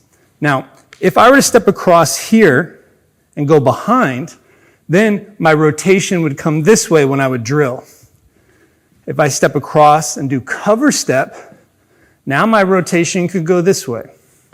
So it's a way to change the direction that you turn, right, in your movement, but also a way to get into position differently, obviously, okay? So when we do this, we want a few things. The foot goes above the knee and stays close to the body. So let's look at that. When I step and I go to cover, it has to go above the knee, this knee here, okay? So it goes up and over. So you see how it comes above the knee? Not this, right? Or not, like even there. It feels awkward. It's got to come up and over, all right? Up and over the knee. You step up and over. And it stays close to the body. So, not that. You see how that kind of went way over there? Right? It stays close here. So it goes up and down, and you can turn into position. All right? Now, as you do that, as the foot is coming down into position, you want to follow it into your twisted stance. So when I step, comes up and over, and I follow it. And there's my twisted stance. I keep my shoulders squared, and I drill. Okay? I step across. The foot goes over the knee, stays close to the body. I follow it into twisted stance. And there's my sort of stability, and then I drill to the other side. Okay? The challenge in this is going to be, getting that all done correctly and moving together. All right, so, coming here, up, over, and down. It's not together, right? You want it to come into position as you move. All right. Now, in this one, as opposed to back step, in back step, we talked about staying at your middle position throughout the movement. In this one, you're going to start more at your high position, okay? And you step across and you're high, and then when you cover, you go down low. And then when you turn, you can stay low. And then you can come up, right? Low position and turn. So you want to go from that as high as you can down to a nice low twisted stance. Don't let the shoulder escape behind. So don't do that. See how my shoulder goes behind? I've lost the twist in the waist. When I come, shoulder stays forward. So you have to have a little bit of intention keeping the shoulders facing that direction, okay? Then you can turn. Now, this movement, like I said, helps us get into position differently, helps us turn a different direction, and it's a nice one to have in your toolbox when it comes to applying techniques. And when you're practicing it, 20 repetitions, 10 on each side, or 40 repetitions, 20 on each side, that's fine too. It's just a good exercise for your legs. Don't go too fast. Medium speed is okay, because that works the legs a little bit more intensely. There's going to be other areas when we start combining this with technique practice where speed will come into play. Okay, I'm going to demonstrate it again a few times, and then it's all yours.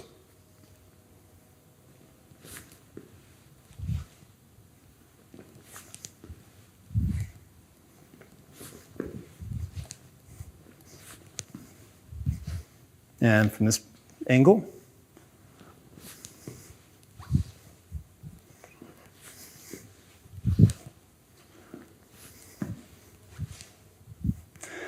Now, just like with back step, you can practice this on your strong side over and over and over and over again, and then work on your weak side, or you can try to work on them both together. My recommendation always is, if you run into a lot of trouble on your weak side, stick with the strong side for a while, because you might naturally have your weak side improve through working on the strong side.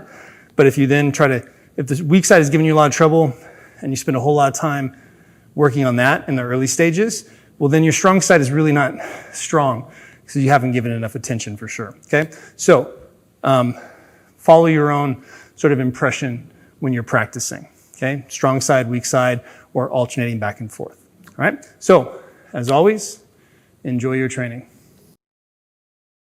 This next one we're going to work on is called La Yao Bu.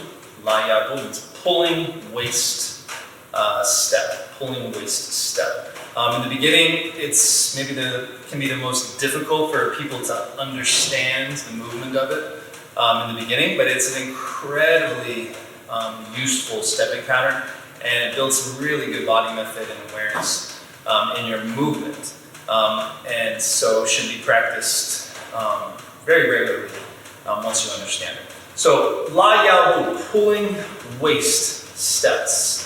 Kind of just like what it sounds like. When I move, I'm pulling my waist away, pulling it away from my partner and my opponent, okay? So, we're going to use our square stepping like we've used for the other basics for this one. So, once again, my feet are going to be, imagine the two back corners of a square and the two front corners of the square.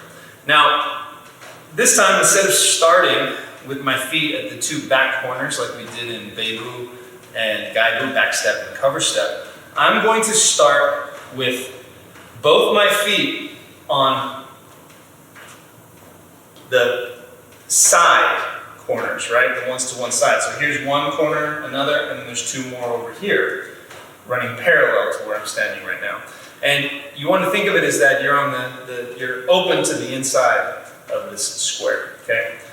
Now when you're here in this position, think of your orientation forward, okay? This is where your opponent is, this is where your intention is going to be pulling from.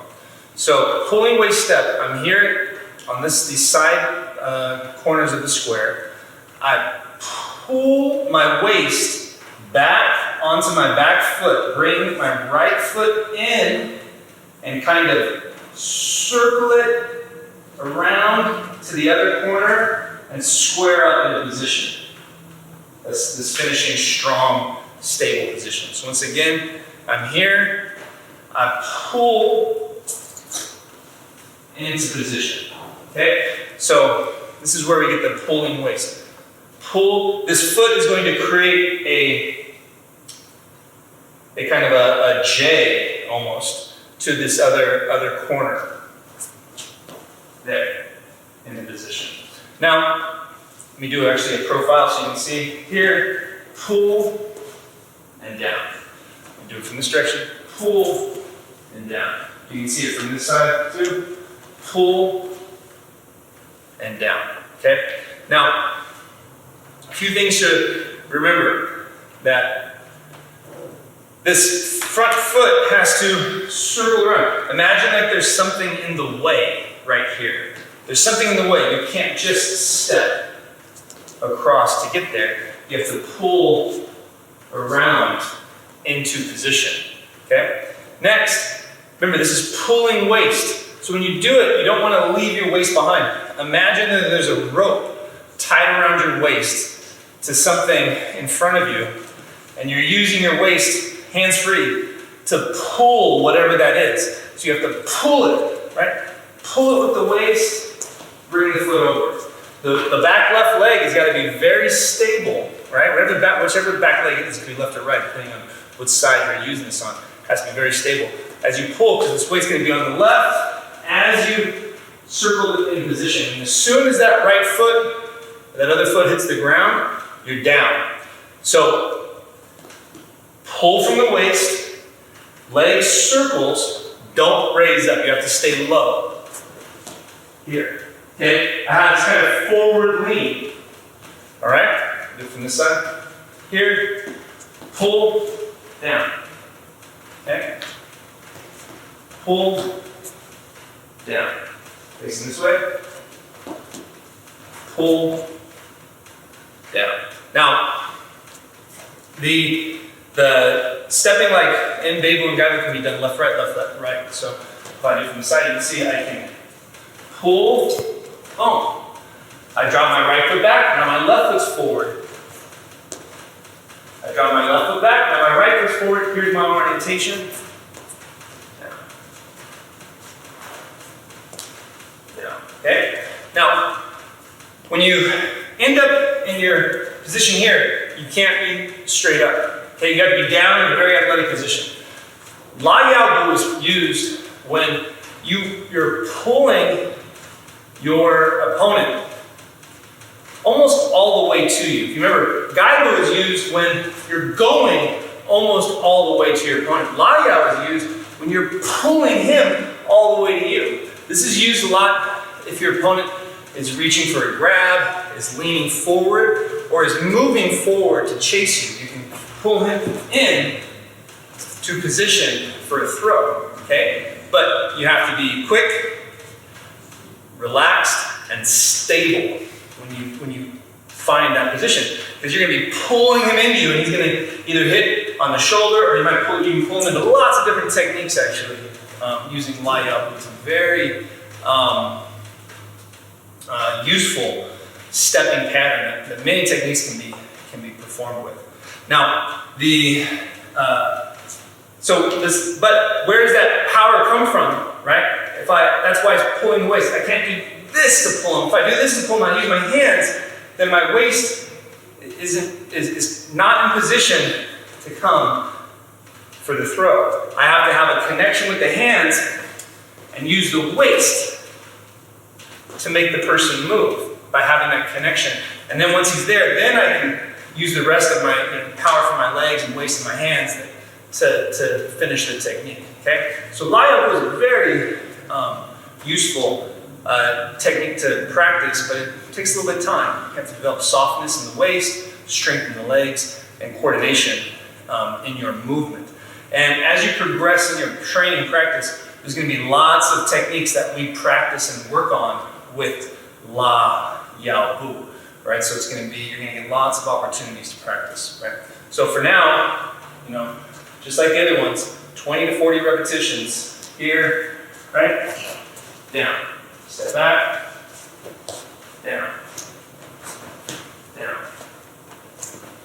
down. Trying to be stable, soft, relaxed, quick, right? Easy, right? Okay, so that's our La Yao Bu, pulling waist step. Okay, it's very important. So try to put a lot of work into all of these. Put a lot of work in all of them, you're going to get a lot out of it. So thank you, and keep training. Now, breakfalls is the practice of falling safely with the right technique in such a manner that you are going to minimize the chances of injury so that you can get right back up and keep going. This is really important for your training, because in training you're going to be working with your partners and taking lots of throws, and so you want to be durable and safe so that you don't get any injuries. And then in any sort of live situation, when you're thrown, you want to be able to get up and go right back at the guy if necessary, whether that's in a self-defense situation or in a live sparring match. If it's a Shuai Jiao match and you get thrown, well, the match isn't over. You line back up and go right back at the guy. But if you don't know how to fall very well and you're a little bit injured or you're a little bit tired or it makes you a little sore, well, that's gonna affect your performance and how you do for the rest of that match. Now, the purpose of a breakfall training is kind of, let's say it's twofold. One, it's to increase the durability of the body, right? To make the body stronger so that you can take these falls. And then two is that you can fall correctly with the right technique that is going to minimize your chances of injury. Now, both of these things are very important. If the body isn't strong and durable, then you could fall correctly and it could still be a big shock to the system. And then also, if your body's strong and durable from whatever practice you've done and you fall incorrectly, that's a lot of force going into the body in an incorrect way. And so there's still chances of sprains and breaks and just generally being uncomfortable. So the way we practice breakfalls and Shuai Jiao is we're very mindful and systematic of this process, right? This twofold process. We have to progress our movements in such a way that we're slowly building that durability in the body while we're getting better at our technique. If we go too hard before the body is durable, there's a chance of injury. If we go too hard before we understand the technique, there's a chance of injury. So we really are mindful of this aspect of breakfall training, especially in our basics module. So you'll see that when we get to the actual tutorials and teaching of these breakfalls, we're going to start everything low to the ground already. We're going to start it on the mat, sitting on the mat or crouched down on the mat. This way we're minimizing the force that's coming into the fall. And so we're slowly building that durability, and it's getting us a chance to understand the technique. Now, in our system, I say there are two different areas we practice our breakfalls. The first one is solo practice. And this is something that almost all martial arts have. People tumbling on the ground, falling on the ground, doing all these different drills. And this is something that we do. There's only so many ways the body can fall to the ground. There's only so many ways the body can tumble. What kind of sets us apart and makes us a little bit different is our focus on different areas, the way we explain things, and the principles that we use when we're going over these exercises. We're very mindful and very technical and have a reason why every aspect is done. And those reasons are based upon either how the body moves or what the reality of being thrown is like. So that's the first area where breakfalls are practiced, in the solo part. The second area is when you're partnering techniques. Now, when you're partnering techniques with somebody, you're being thrown. And so that's a chance to practice your breakfalls. You're getting thrown from all different directions, all different kinds of throws from different types of people. So that's a chance to practice. You're not just a throwing dummy. You're learning how to fall safely from every single throw, every single position. So it's a really important aspect of practice. And when you take these two things together, they inform one another and they help one another. You see some people when they do their solo breakfalls doing these big dives or jumping way up in the ground and hitting or really putting a lot of energy into their fall. We don't do that. We let gravity do the work. We let gravity pull us down. We let gravity do the fall. Why? Because when somebody throws you, it happens so fast and so explosively, you're not putting any force into it. It's the person that's throwing you putting force into it. Oftentimes you're somewhat, trying to get out of it, trying to resist it, right? You're not going with it, because it's happening so fast. Now, the only time you usually roll going with it would be something when you're thrown from pain, like some that you might see in Aikido. Somebody, does a lock and it hurts so much that you have to get in front of that pain by rolling out of it or something, which happens almost, in fact, I've never seen it happen in any sort of wrestling match. So we don't worry about that. We're talking about getting thrown, boom, and you hit. So when we do our solo practice, we do it very controlled, very soft. We let gravity, boom, take us down. We don't exaggerate it because that's not necessary, right? There's going to be plenty of force applied by your partner or by your opponent in that situation. So taking these two things together, over time, you will become, the body will become a lot more durable and you'll fall safely, okay? So this practice is something that I think is really important, regardless. I almost call breakfall as a life skill, you're in a match, Shuai Jiao match, and you get thrown, you know how to correctly, but I've known a lot of people just fall, just walking out the door. So being a little more durable and knowing how to fall safely is a really important skill. One other thing I'd like to mention is the difference between falling and rolling. You oftentimes see people doing these dive rolls, side rolls, all different kinds of rolls. And in our system, we differentiate between a fall and a roll. And sometimes when we're practicing a fall, it might look a little bit like a roll. And what is the different purpose of these two things? Now, rolling could be used as a way to diffuse force when you're falling over, when you trip, or if you need to, I don't know, jump over a pit of alligators or something, right? But if you've ever watched any sort of, judo matches, Shuai Jiao matches, Greco-Roman, people don't roll out of throws, you fall. So then what's the purpose of training these rolls? Well, besides the general athleticism, when you roll, the body is diffusing the impact. So it makes an opportunity for us to slowly build that durability in the body. For example, if I do a back roll, the first hit is coming onto my back, but it's quickly being, my lower back, and it's quickly being diffused as I roll out of it. Now, a back fall, I end up falling straight on my lower back, which is a much bigger and harder impact.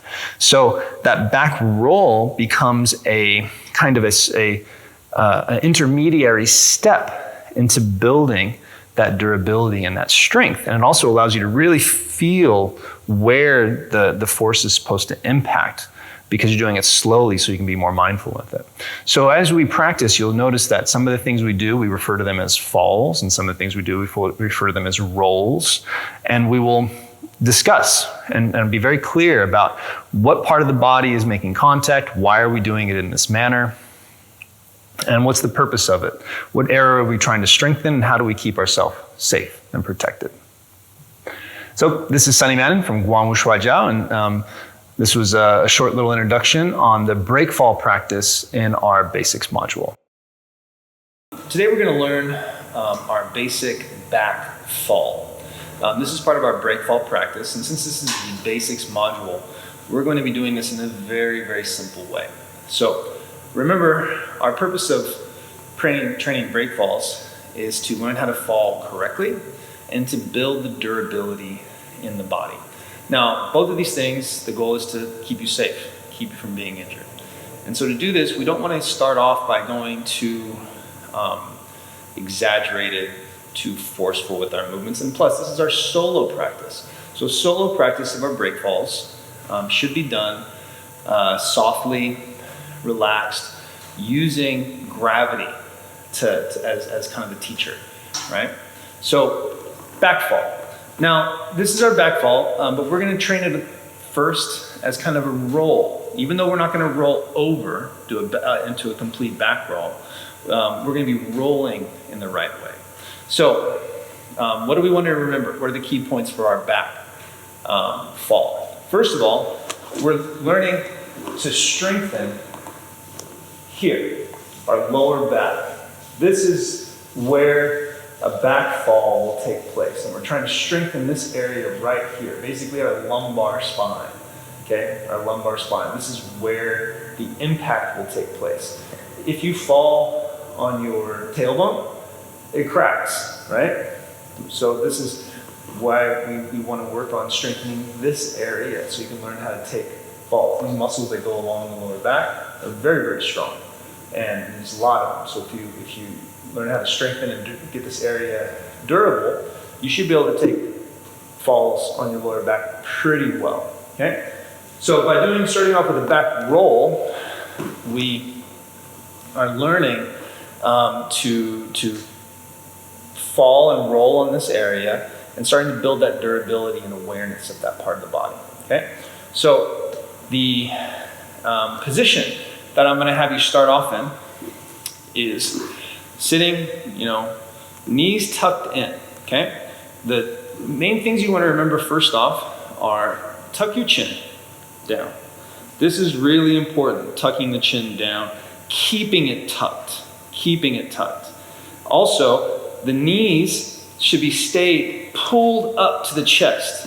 What we want is the front of our body to engage and tuck in, crouch in like so, okay? Now, if you look from the side, here, this gets pulled in, this gets pulled in, and it stays that way. Now, We will use the hands as we go back to tap out, but we're not going to worry about that right now, okay? Because most people, I don't want you to get in the habit of reaching back yet. I want you to focus on the torso, right? The trunk and the head. Now, we tuck the chin so that when I roll back, I don't have to worry about the head hitting the mat. If I go down and I untuck the chin, there's a chance of the head hitting, especially if there's a lot of force being put into the throw by your opponent. So this has to stay tucked, okay? Like so. The knees stay tight to the chest to help you engage the front of the body, which helps keep this tucked. It's very hard to stay tucked. And you see what happens when I do that? There's this kind of abrupt stop. And that abrupt stop could send your head flying, okay? So I allow this to go together, and that's all you need to do right there in the beginning to practice this movement. Just stay here, keep everything in, elbows in, down, and up, just like that. And use your muscles and your abs to roll yourself back up, just like this. Right? I'll do it from the front angle so you can see. Down, up. Down, up. And if you do it correct, you'll feel this rolling in this movement on your lower back, okay? Now, if you've watched a lot of breakfall practice, you always see people hit the mat. Now, the purpose of hitting the mat, some people will say it's to, diffuses the impact. Maybe it does a little bit, but that's not really the main goal of it. Not the way I see it. Hitting stops us from going over all the way, right? If I come down, I hit.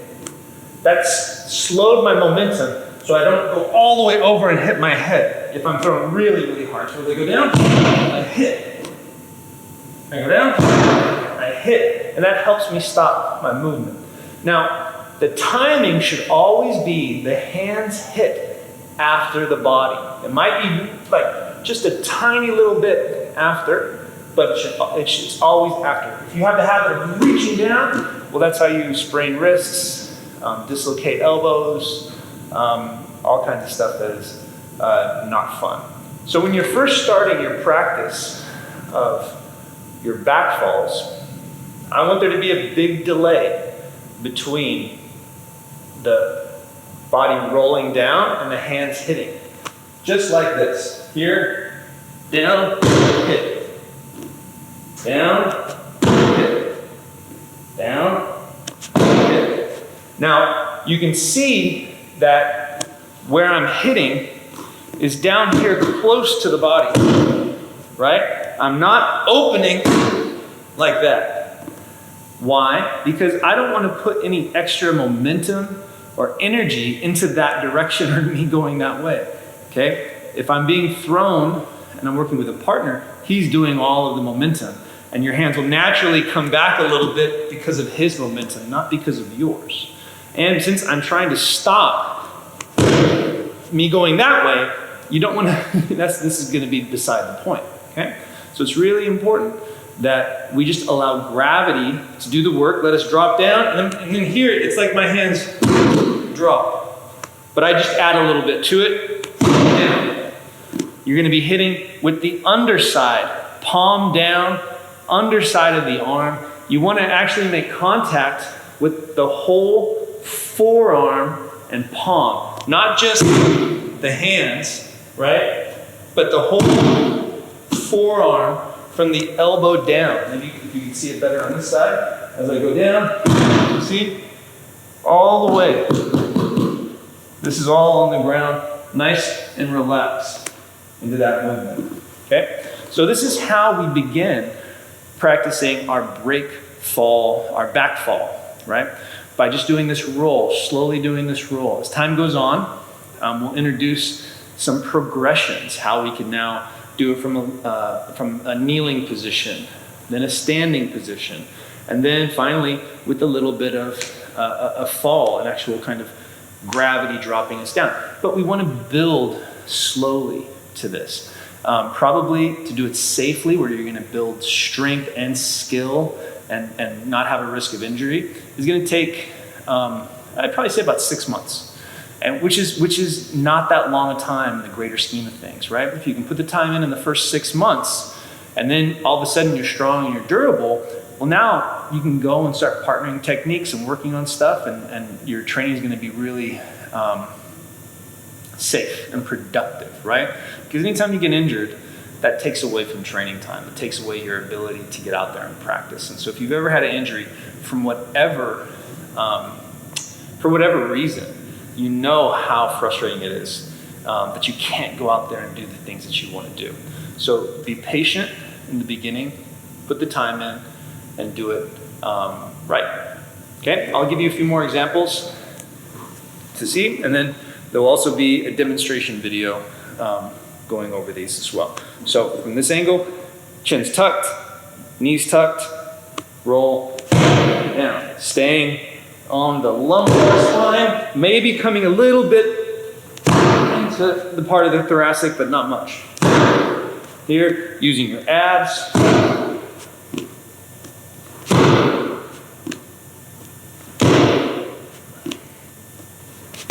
Keep the chin tucked,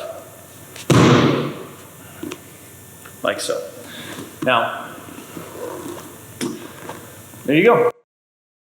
We're going to go over our side fall practice as part of the Breakfalls in our basics module. So the side fall is what it sounds like. It's a fall to the side. This is a really important one because a lot of throws are done at angles. And when you're throwing at an angle or with a revolution, then you usually end up falling on your side. So being able to fall safely and correctly on your side is really important.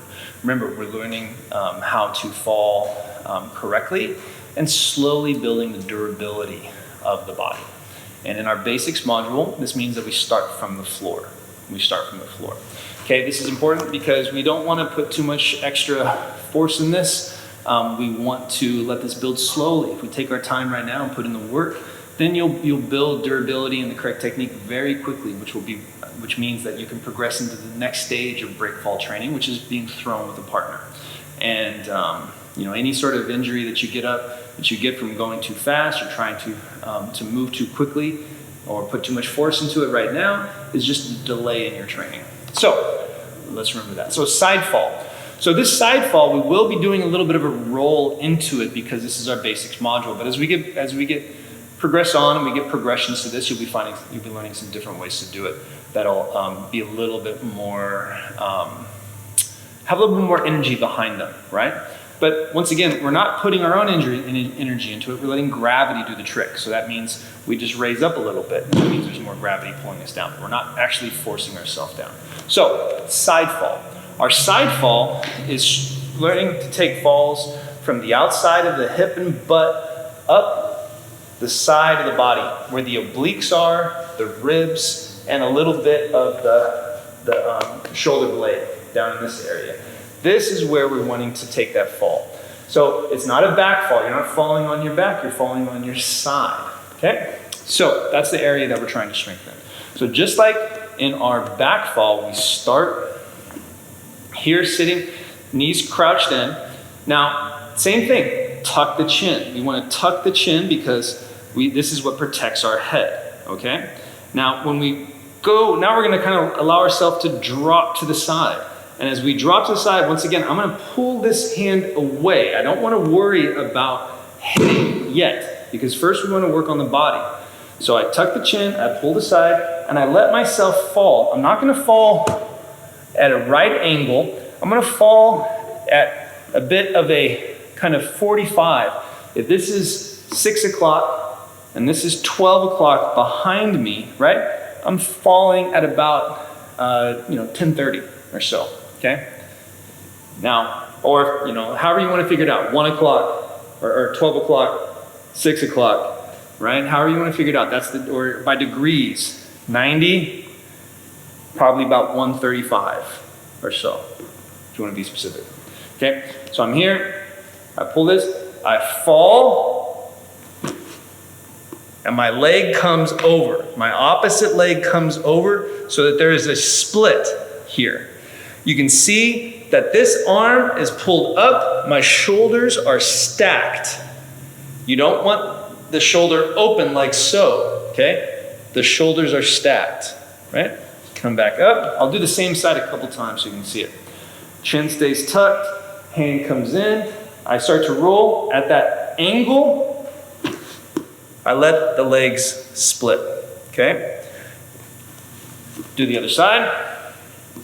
Chin tucked, bring the arm, roll at this angle, comes over. Shoulders are stacked, chin is tucked, legs are split.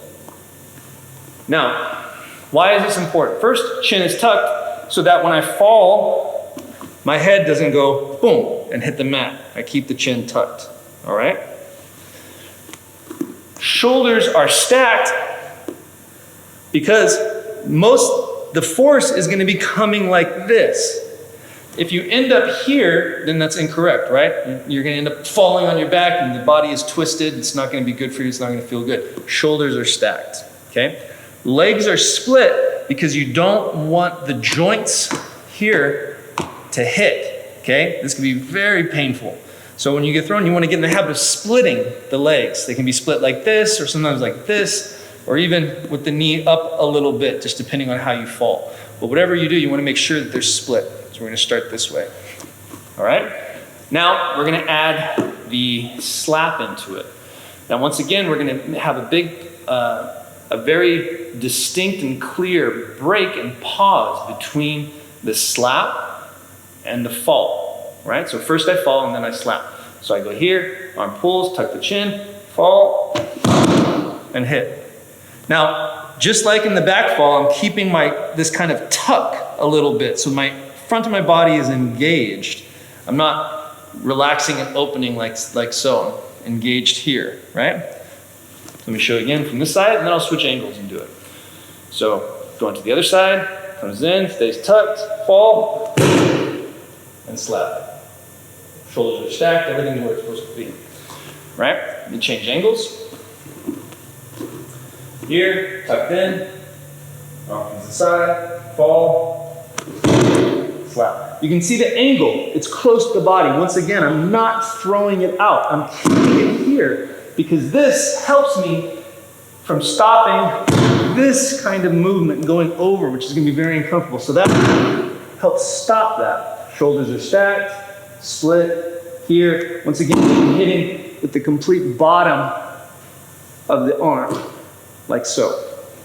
All right, from the other side. Here, arms tucked, fall, slap. Now, let's review quickly the key components of this and then I'll demo it a little bit. Chin's tucked. Body's tucked in, keeping engagement in the front of the body, creating a slight curve, right? We fall at an angle, shoulders are stacked, legs split. Hand hits after the body hits, using the underside of the arm from the palm to the elbow. So I'm here, chin's tucked, front of the body's engaged, fall at the angle, legs split, hit with the hands in the right spot. All right, I'll repeat it from a few different angles.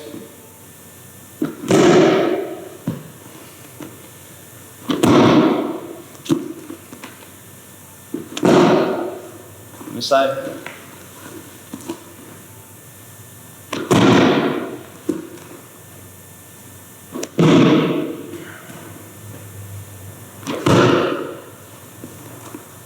Good. So take your time with the practice, be mindful of all the different principles, and go slow, right? If you don't have a mat to work with, work on some really soft grass, or some soft dirt, or at the beach, or an old mattress, or an old futon, or a bunch of old rugs, or some pillows, or you can find things. My first school that I trained at in Beijing, our mats, we were in an old abandoned warehouse with no lights. We had to bring flashlights and put them in the corners and shine them over the roof. It was just about 5 or 6 old carpets. stacked on top of one another. And, you know, it was rough, but we went slow. We built up that durability, and then we were fine. So don't get in too much of a rush. Remember, it's not up to you to put the force into this. Just let gravity pull you down. Look at it as a nice mat massage. And if the next day you have a little bit of a mat hangover, well, then maybe you went a little too hard. Now, if you know much about Shuai Jiao, you know that we have a lot of interesting apparatus and equipment that we use to build specialized strength. There's many different types of equipment we use. The belt, the small stick, big stick, long pole, big rope, all different kinds of stuff. And as we progress through the curriculum, we will continually be introducing different pieces of equipment and different exercises you can do with them. Now, right now, certain pieces of equipment are going to be more useful and applicable, and also easier to find. Some of the more specialized pieces of equipment are very difficult to find. You have to either make them yourselves or have a place where you can purchase them. Where even in China right now, there's not that many places you can purchase them. So in this basics module, we're just going to be introducing two pieces of equipment. The small stick, which I have right here, and the belt. Okay, so regardless of which piece of equipment you're using, the purpose of the equipment is to build attributes, right? Build specialized strength and coordination that you use in your wrestling or in the rest of your martial arts. You'll find that these attributes that you're building are specialized, but they're also fundamental. So they'll have many different applications, whether in grappling, striking, joint locks, or whatever aspect of your art. These exercises should be done when you're in the basics module. They should be done sparingly. You don't need to do them too much right now in the beginning. As we start progressing through, we'll start to add more in and take more time for the equipment work. Because like I said, these are specialized strength. We say, in Shuai Jiao and also many Chinese martial arts, you don't want to use dumb strength, bin li. You want to use smart strength. And this is what these exercises build. And a lot of times, the strength that you're using and building in this is used to off-balance your opponent, to complete a throw, or to neutralize something that your opponent's doing, because you'll need different types of strength for that. So we have our small stick. Now, the reason why I choose the small stick in the beginning, because quite easily you can go to any hardware store and get a 2-inch PVC pipe. Sometimes they come in 2-foot lengths, and just get that and cut it in half. And that's pretty good. And you've got yourself a stick. You don't need anything more than that for now. Eventually, we hope to be able to offer some of these things for purchase that are more specialized. But a 2-inch PVC pipe will work really, really well. Belt, same thing. You can go on Amazon and purchase a judo belt, a BJJ belt, or a karate belt, and they're going to be pretty good. I don't recommend using the Shuai Jiao belts because the Shuai Jiao belts are thinner, so they don't fit in the hand quite as well. And so you ask, well, this is a Shuai Jiao exercise, why don't you use Shuai Jiao belts? Well, because in the past, actually, these were made out of leather. They were a specialized piece of equipment, a leather strap that you would use. And then over time, people started using belts because it got hard to find the pieces of leather, and they get old, and so they use belts. And so if you want something that's more comfortable, it's going to be a little more durable, just go on Amazon and get a BJJ belt or a judo belt or something like that. The Shuai Jiao belts are thinner and very, very sturdy, incredibly sturdy. When you tie the belt on really tight, your jacket's not going anywhere. Almost more so than these belts, because these belts tend to be a little bit bigger, and so they slip a little bit more because there's a lot more flat surface. But they're not very comfortable in the hand when you're using them. And so when you watch, we'll go over a little bit more on the particulars of that in each individual video for these exercises. But that's just a little introduction to the equipment that we use in Shuai Jiao. Coming up and later in the basics module, we'll be introducing probably our big stick, and then later on in the different modules, we'll go into the other things: bricks, long pole, like I said, the rope, all different kinds of stuff. And then as often as possible, I'll try to give alternatives that you can use, things that are easier to find than having to get a specialized piece of equipment. But then, like I said, hopefully we'll eventually offer these kind of things as well, so you can have something that's unique to Shuai Jiao practice. So, as many people probably know, Shuai Jiao has a lot of different equipment that they use for training different types of force, different coordination, just to help you polish and refine the body method and strength that you need for wrestling. So as part of our fundamentals for our students, one of the first exercises we introduce using equipment is the small stick, which we call Ning, which is just to twist the small stick. So as you can see right here, this is we call our Xiaobangzi, or small stick. It's just a piece of wood that has been turned into a kind of almost like a Tai Chi ruler, if you're familiar with that. These are hard to find. Even in China, these are kind of hard to find. Hopefully one day I'll have some for sale on my website once I can find somebody who knows how to make them. But in a pinch, just go to a hardware store and get a PVC pipe. All right, about a 2-inch width PVC pipe, cut it about 12 inches, 10 inches or so, and boom, this will work until it's not ideal, it's not exactly the same. And in another video, I'll go over all the details of what this should be like. For now, use what you got, okay? So the first one that we teach, and probably one of the most important ones for using the small stick, we just call Ning, which is to twist. Now, we say Xiaobangzi Jiang Shu, Xiaobangzi Jiang Shu, which means the Xiaobangzi teaches force in kind of this vertical, up and down, back and forth, linear plane. Shu is like the Chinese calligraphy stroke that goes up and down. That means most of the force and practices that we're doing with this stick are working in this plane, okay? So the first one, Ning, you're going to grab and take a hold of it like this in both hands, up and over. You're going to extend the arms at shoulder height, okay? And you're going to start to twist it. Now, you're going to use your own resistance to make this difficult. So you're going to squeeze it really, really hard. And then as one hand is pushing it forward, the other hand is resisting. And you're doing these little tiny small twists, okay? Always forward, never back, just forward, all right? Now, as you do this, keep the shoulders, keep the arms extended at shoulder height, right? Don't let them drop, don't start walking around. It's gonna hurt, it's gonna get sore very quickly, especially if you're doing it right. Your intent, you don't just go like this real easy. Squeeze and turn, okay? You should be feeling it work all the way up into your shoulders. And you gotta make the noise. I'm gonna come a little closer so you can kind of see and hear. And then from the side. All right? Little tiny small adjustments. Just after about 20, 30 seconds, you should already be feeling it in your forearms. Now, the best way to do this is to do it for time.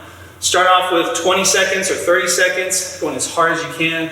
Do maybe 3, 4 rounds, 5 rounds, and then slowly start to extend the time, hoping to get to anywhere from 1 minute to 2 minutes of doing this. Now, the thing is, if you're putting everything into it, that's going to be very, very difficult. So at some point, if you're going from 1 minute or 2 minutes, you're going to be working a little bit on endurance versus muscular strength. But that's okay. You get both of those things out of the practice. So once again, this is called Ning Bang. Okay, so you're here, just like that, inside. And this is one of the most important exercises to do with the equipment in the beginning, because it's going to strengthen up your forearms and strengthen up your hands. If you're doing a lot of wrestling and you're grabbing the jacket or grabbing people's wrists, if you're grabbing people's wrists and arms, you need this sort of grip, this kind of claw type grip. You're not necessarily squeezing to hold it, but you're creating this claw that it's hard for them to get off. And this turning allows you to make micro adjustments and kind of do little pops to keep them off balance and make it a little more difficult for them to get their arms away. It's the same thing if you're grabbing a jacket. If I'm grabbing a jacket, one, this builds up the endurance and durability of my grip. So after a few minutes of wrestling, I'm not dying. And when they're moving, I can do these little small changes with my grip to keep them off balance or make it harder for them to get the my grip off. So that's why when we're doing this, it's not just for strength and endurance. There's an actual application that comes from this movement. Okay, so this is our Xiao Bangzi Ning Bang. Okay, like I said, if you don't have one of these available, and don't just buy like a Tai Chi ruler to substitute. That's going to be too small. You need it around at least 2 inches in diameter. Okay, so that when you grab it, it feels slightly awkward to your grip. Okay, so remember, start off maybe 20 seconds or 30 seconds, 3 or 4 rounds, and try to extend your practice up into upwards of a minute or 2 minutes. All right, so good luck and happy training. So one of the equipment that we use, one of the pieces of equipment we use for Shuai Jiao training is the belt, which we call, and Chinese will still refer to it as Pi-tiao, because Pi-tiao means leather strip. Because in the old days they would use a leather strip versus a belt. Sometimes now they call it do dai, which means to crack or snap a belt. Since we don't have leather belts around, and the one you wear to work probably isn't going to suffice, we use our Shuai Jiao belts. And actually most Shuai Jiao belts are kind of thin and not very comfortable. So if you have an old judo belt or jiu-jitsu belt lying around, those ones are going to work the best because they're a little thicker and a little softer, and it's going to feel a little bit better in your hand. It's not going to tear up your thumb and your fingers. So as part of our fundamentals, the first one that we teach to our students is what we call Ding Bu Do. We say Pi-tiao Jiang Do. Pi-tiao Jiang Do. Pi-tiao teaches Do, which in Chinese means this kind of shaking or seizing or cracking type power. And that's what we're training here with the belt. Okay? So the first one we say is Ding Bu, which means fixed step Do. Okay? Do is that cracking, seizing power. Now, when we practice the belt, yeah, it's going to make your hands strong and work your grip a little bit, but that is not the focus. That's not what's most important. The important thing is going to be always power from the legs and the waist. That being expressed, boom, out into the arms, okay? If you only rely on power in your hands, you're never going to get very far, right? Waist, legs is where you need to build that strength and that force, all right? And it's expressed in the hands. The durability and strength in the hands is just there to be able to express that power and not, get sore or injured, okay? So really, whenever we do these exercises, you need to focus a lot from the waist, the legs, the waist, and the back, all right? So we're gonna do the belt in thirds, right? So you fold it roughly into thirds. You want it about the distance from your mid-chest to your arm extended, okay? Now, you're gonna hold it there, right? So Ding Bu, we're gonna just stand in kind of a high horse stance in this position. Hands are at the waist, and you're going to, one arm's gonna start out in front, one arm back, and then doing it nice and slow in the beginning, you switch, okay? Pulling back, pushing forward, right? Back, forward, back, forward.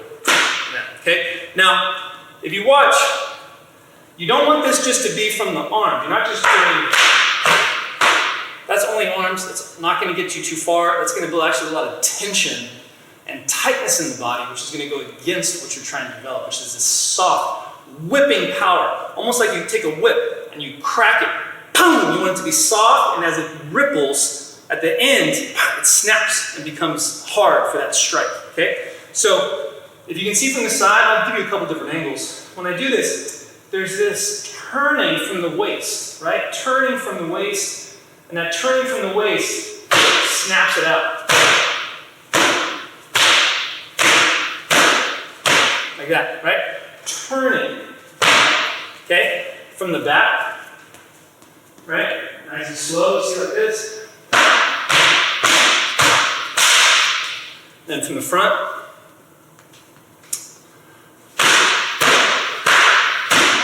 Okay, you see that? Now when I'm doing this, my hands are staying on either side of the body. They're not coming across, they're staying in the line of the hips, right? Also, when I hit, I'm not pulling. I've relaxed, I've cracked, and now everything is relaxed, okay? You don't want any tension here in the waist. You also don't want this crossing.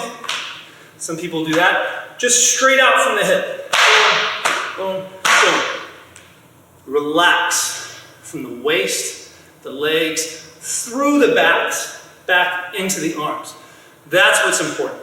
Just doing this, or this kind of stuff, that's going to actually build a lot of tightness and tension in the shoulders, like I said, which is going to, all that power that you're generating from legs and waist, if the shoulders and the arms are tight, it's going to get stuck, it's going to stop, okay? So really relaxed, and then build the explosion. In the beginning, when you're first starting out with this, be very sparing with your practice, right?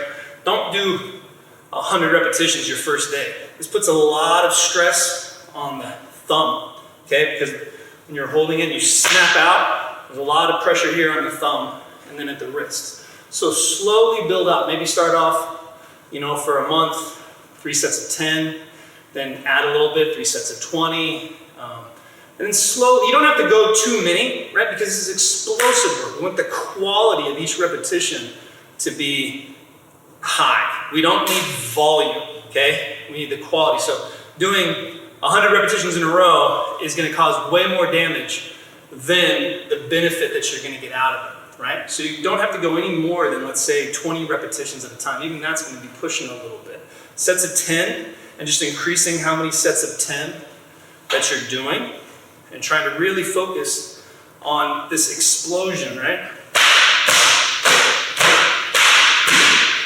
Okay, is what you want. That's what you want, okay? Really focusing on that, not can I do 100 of these, all right? So this is our belt exercises, our PTL, right? Cracking the belt or belt cracking.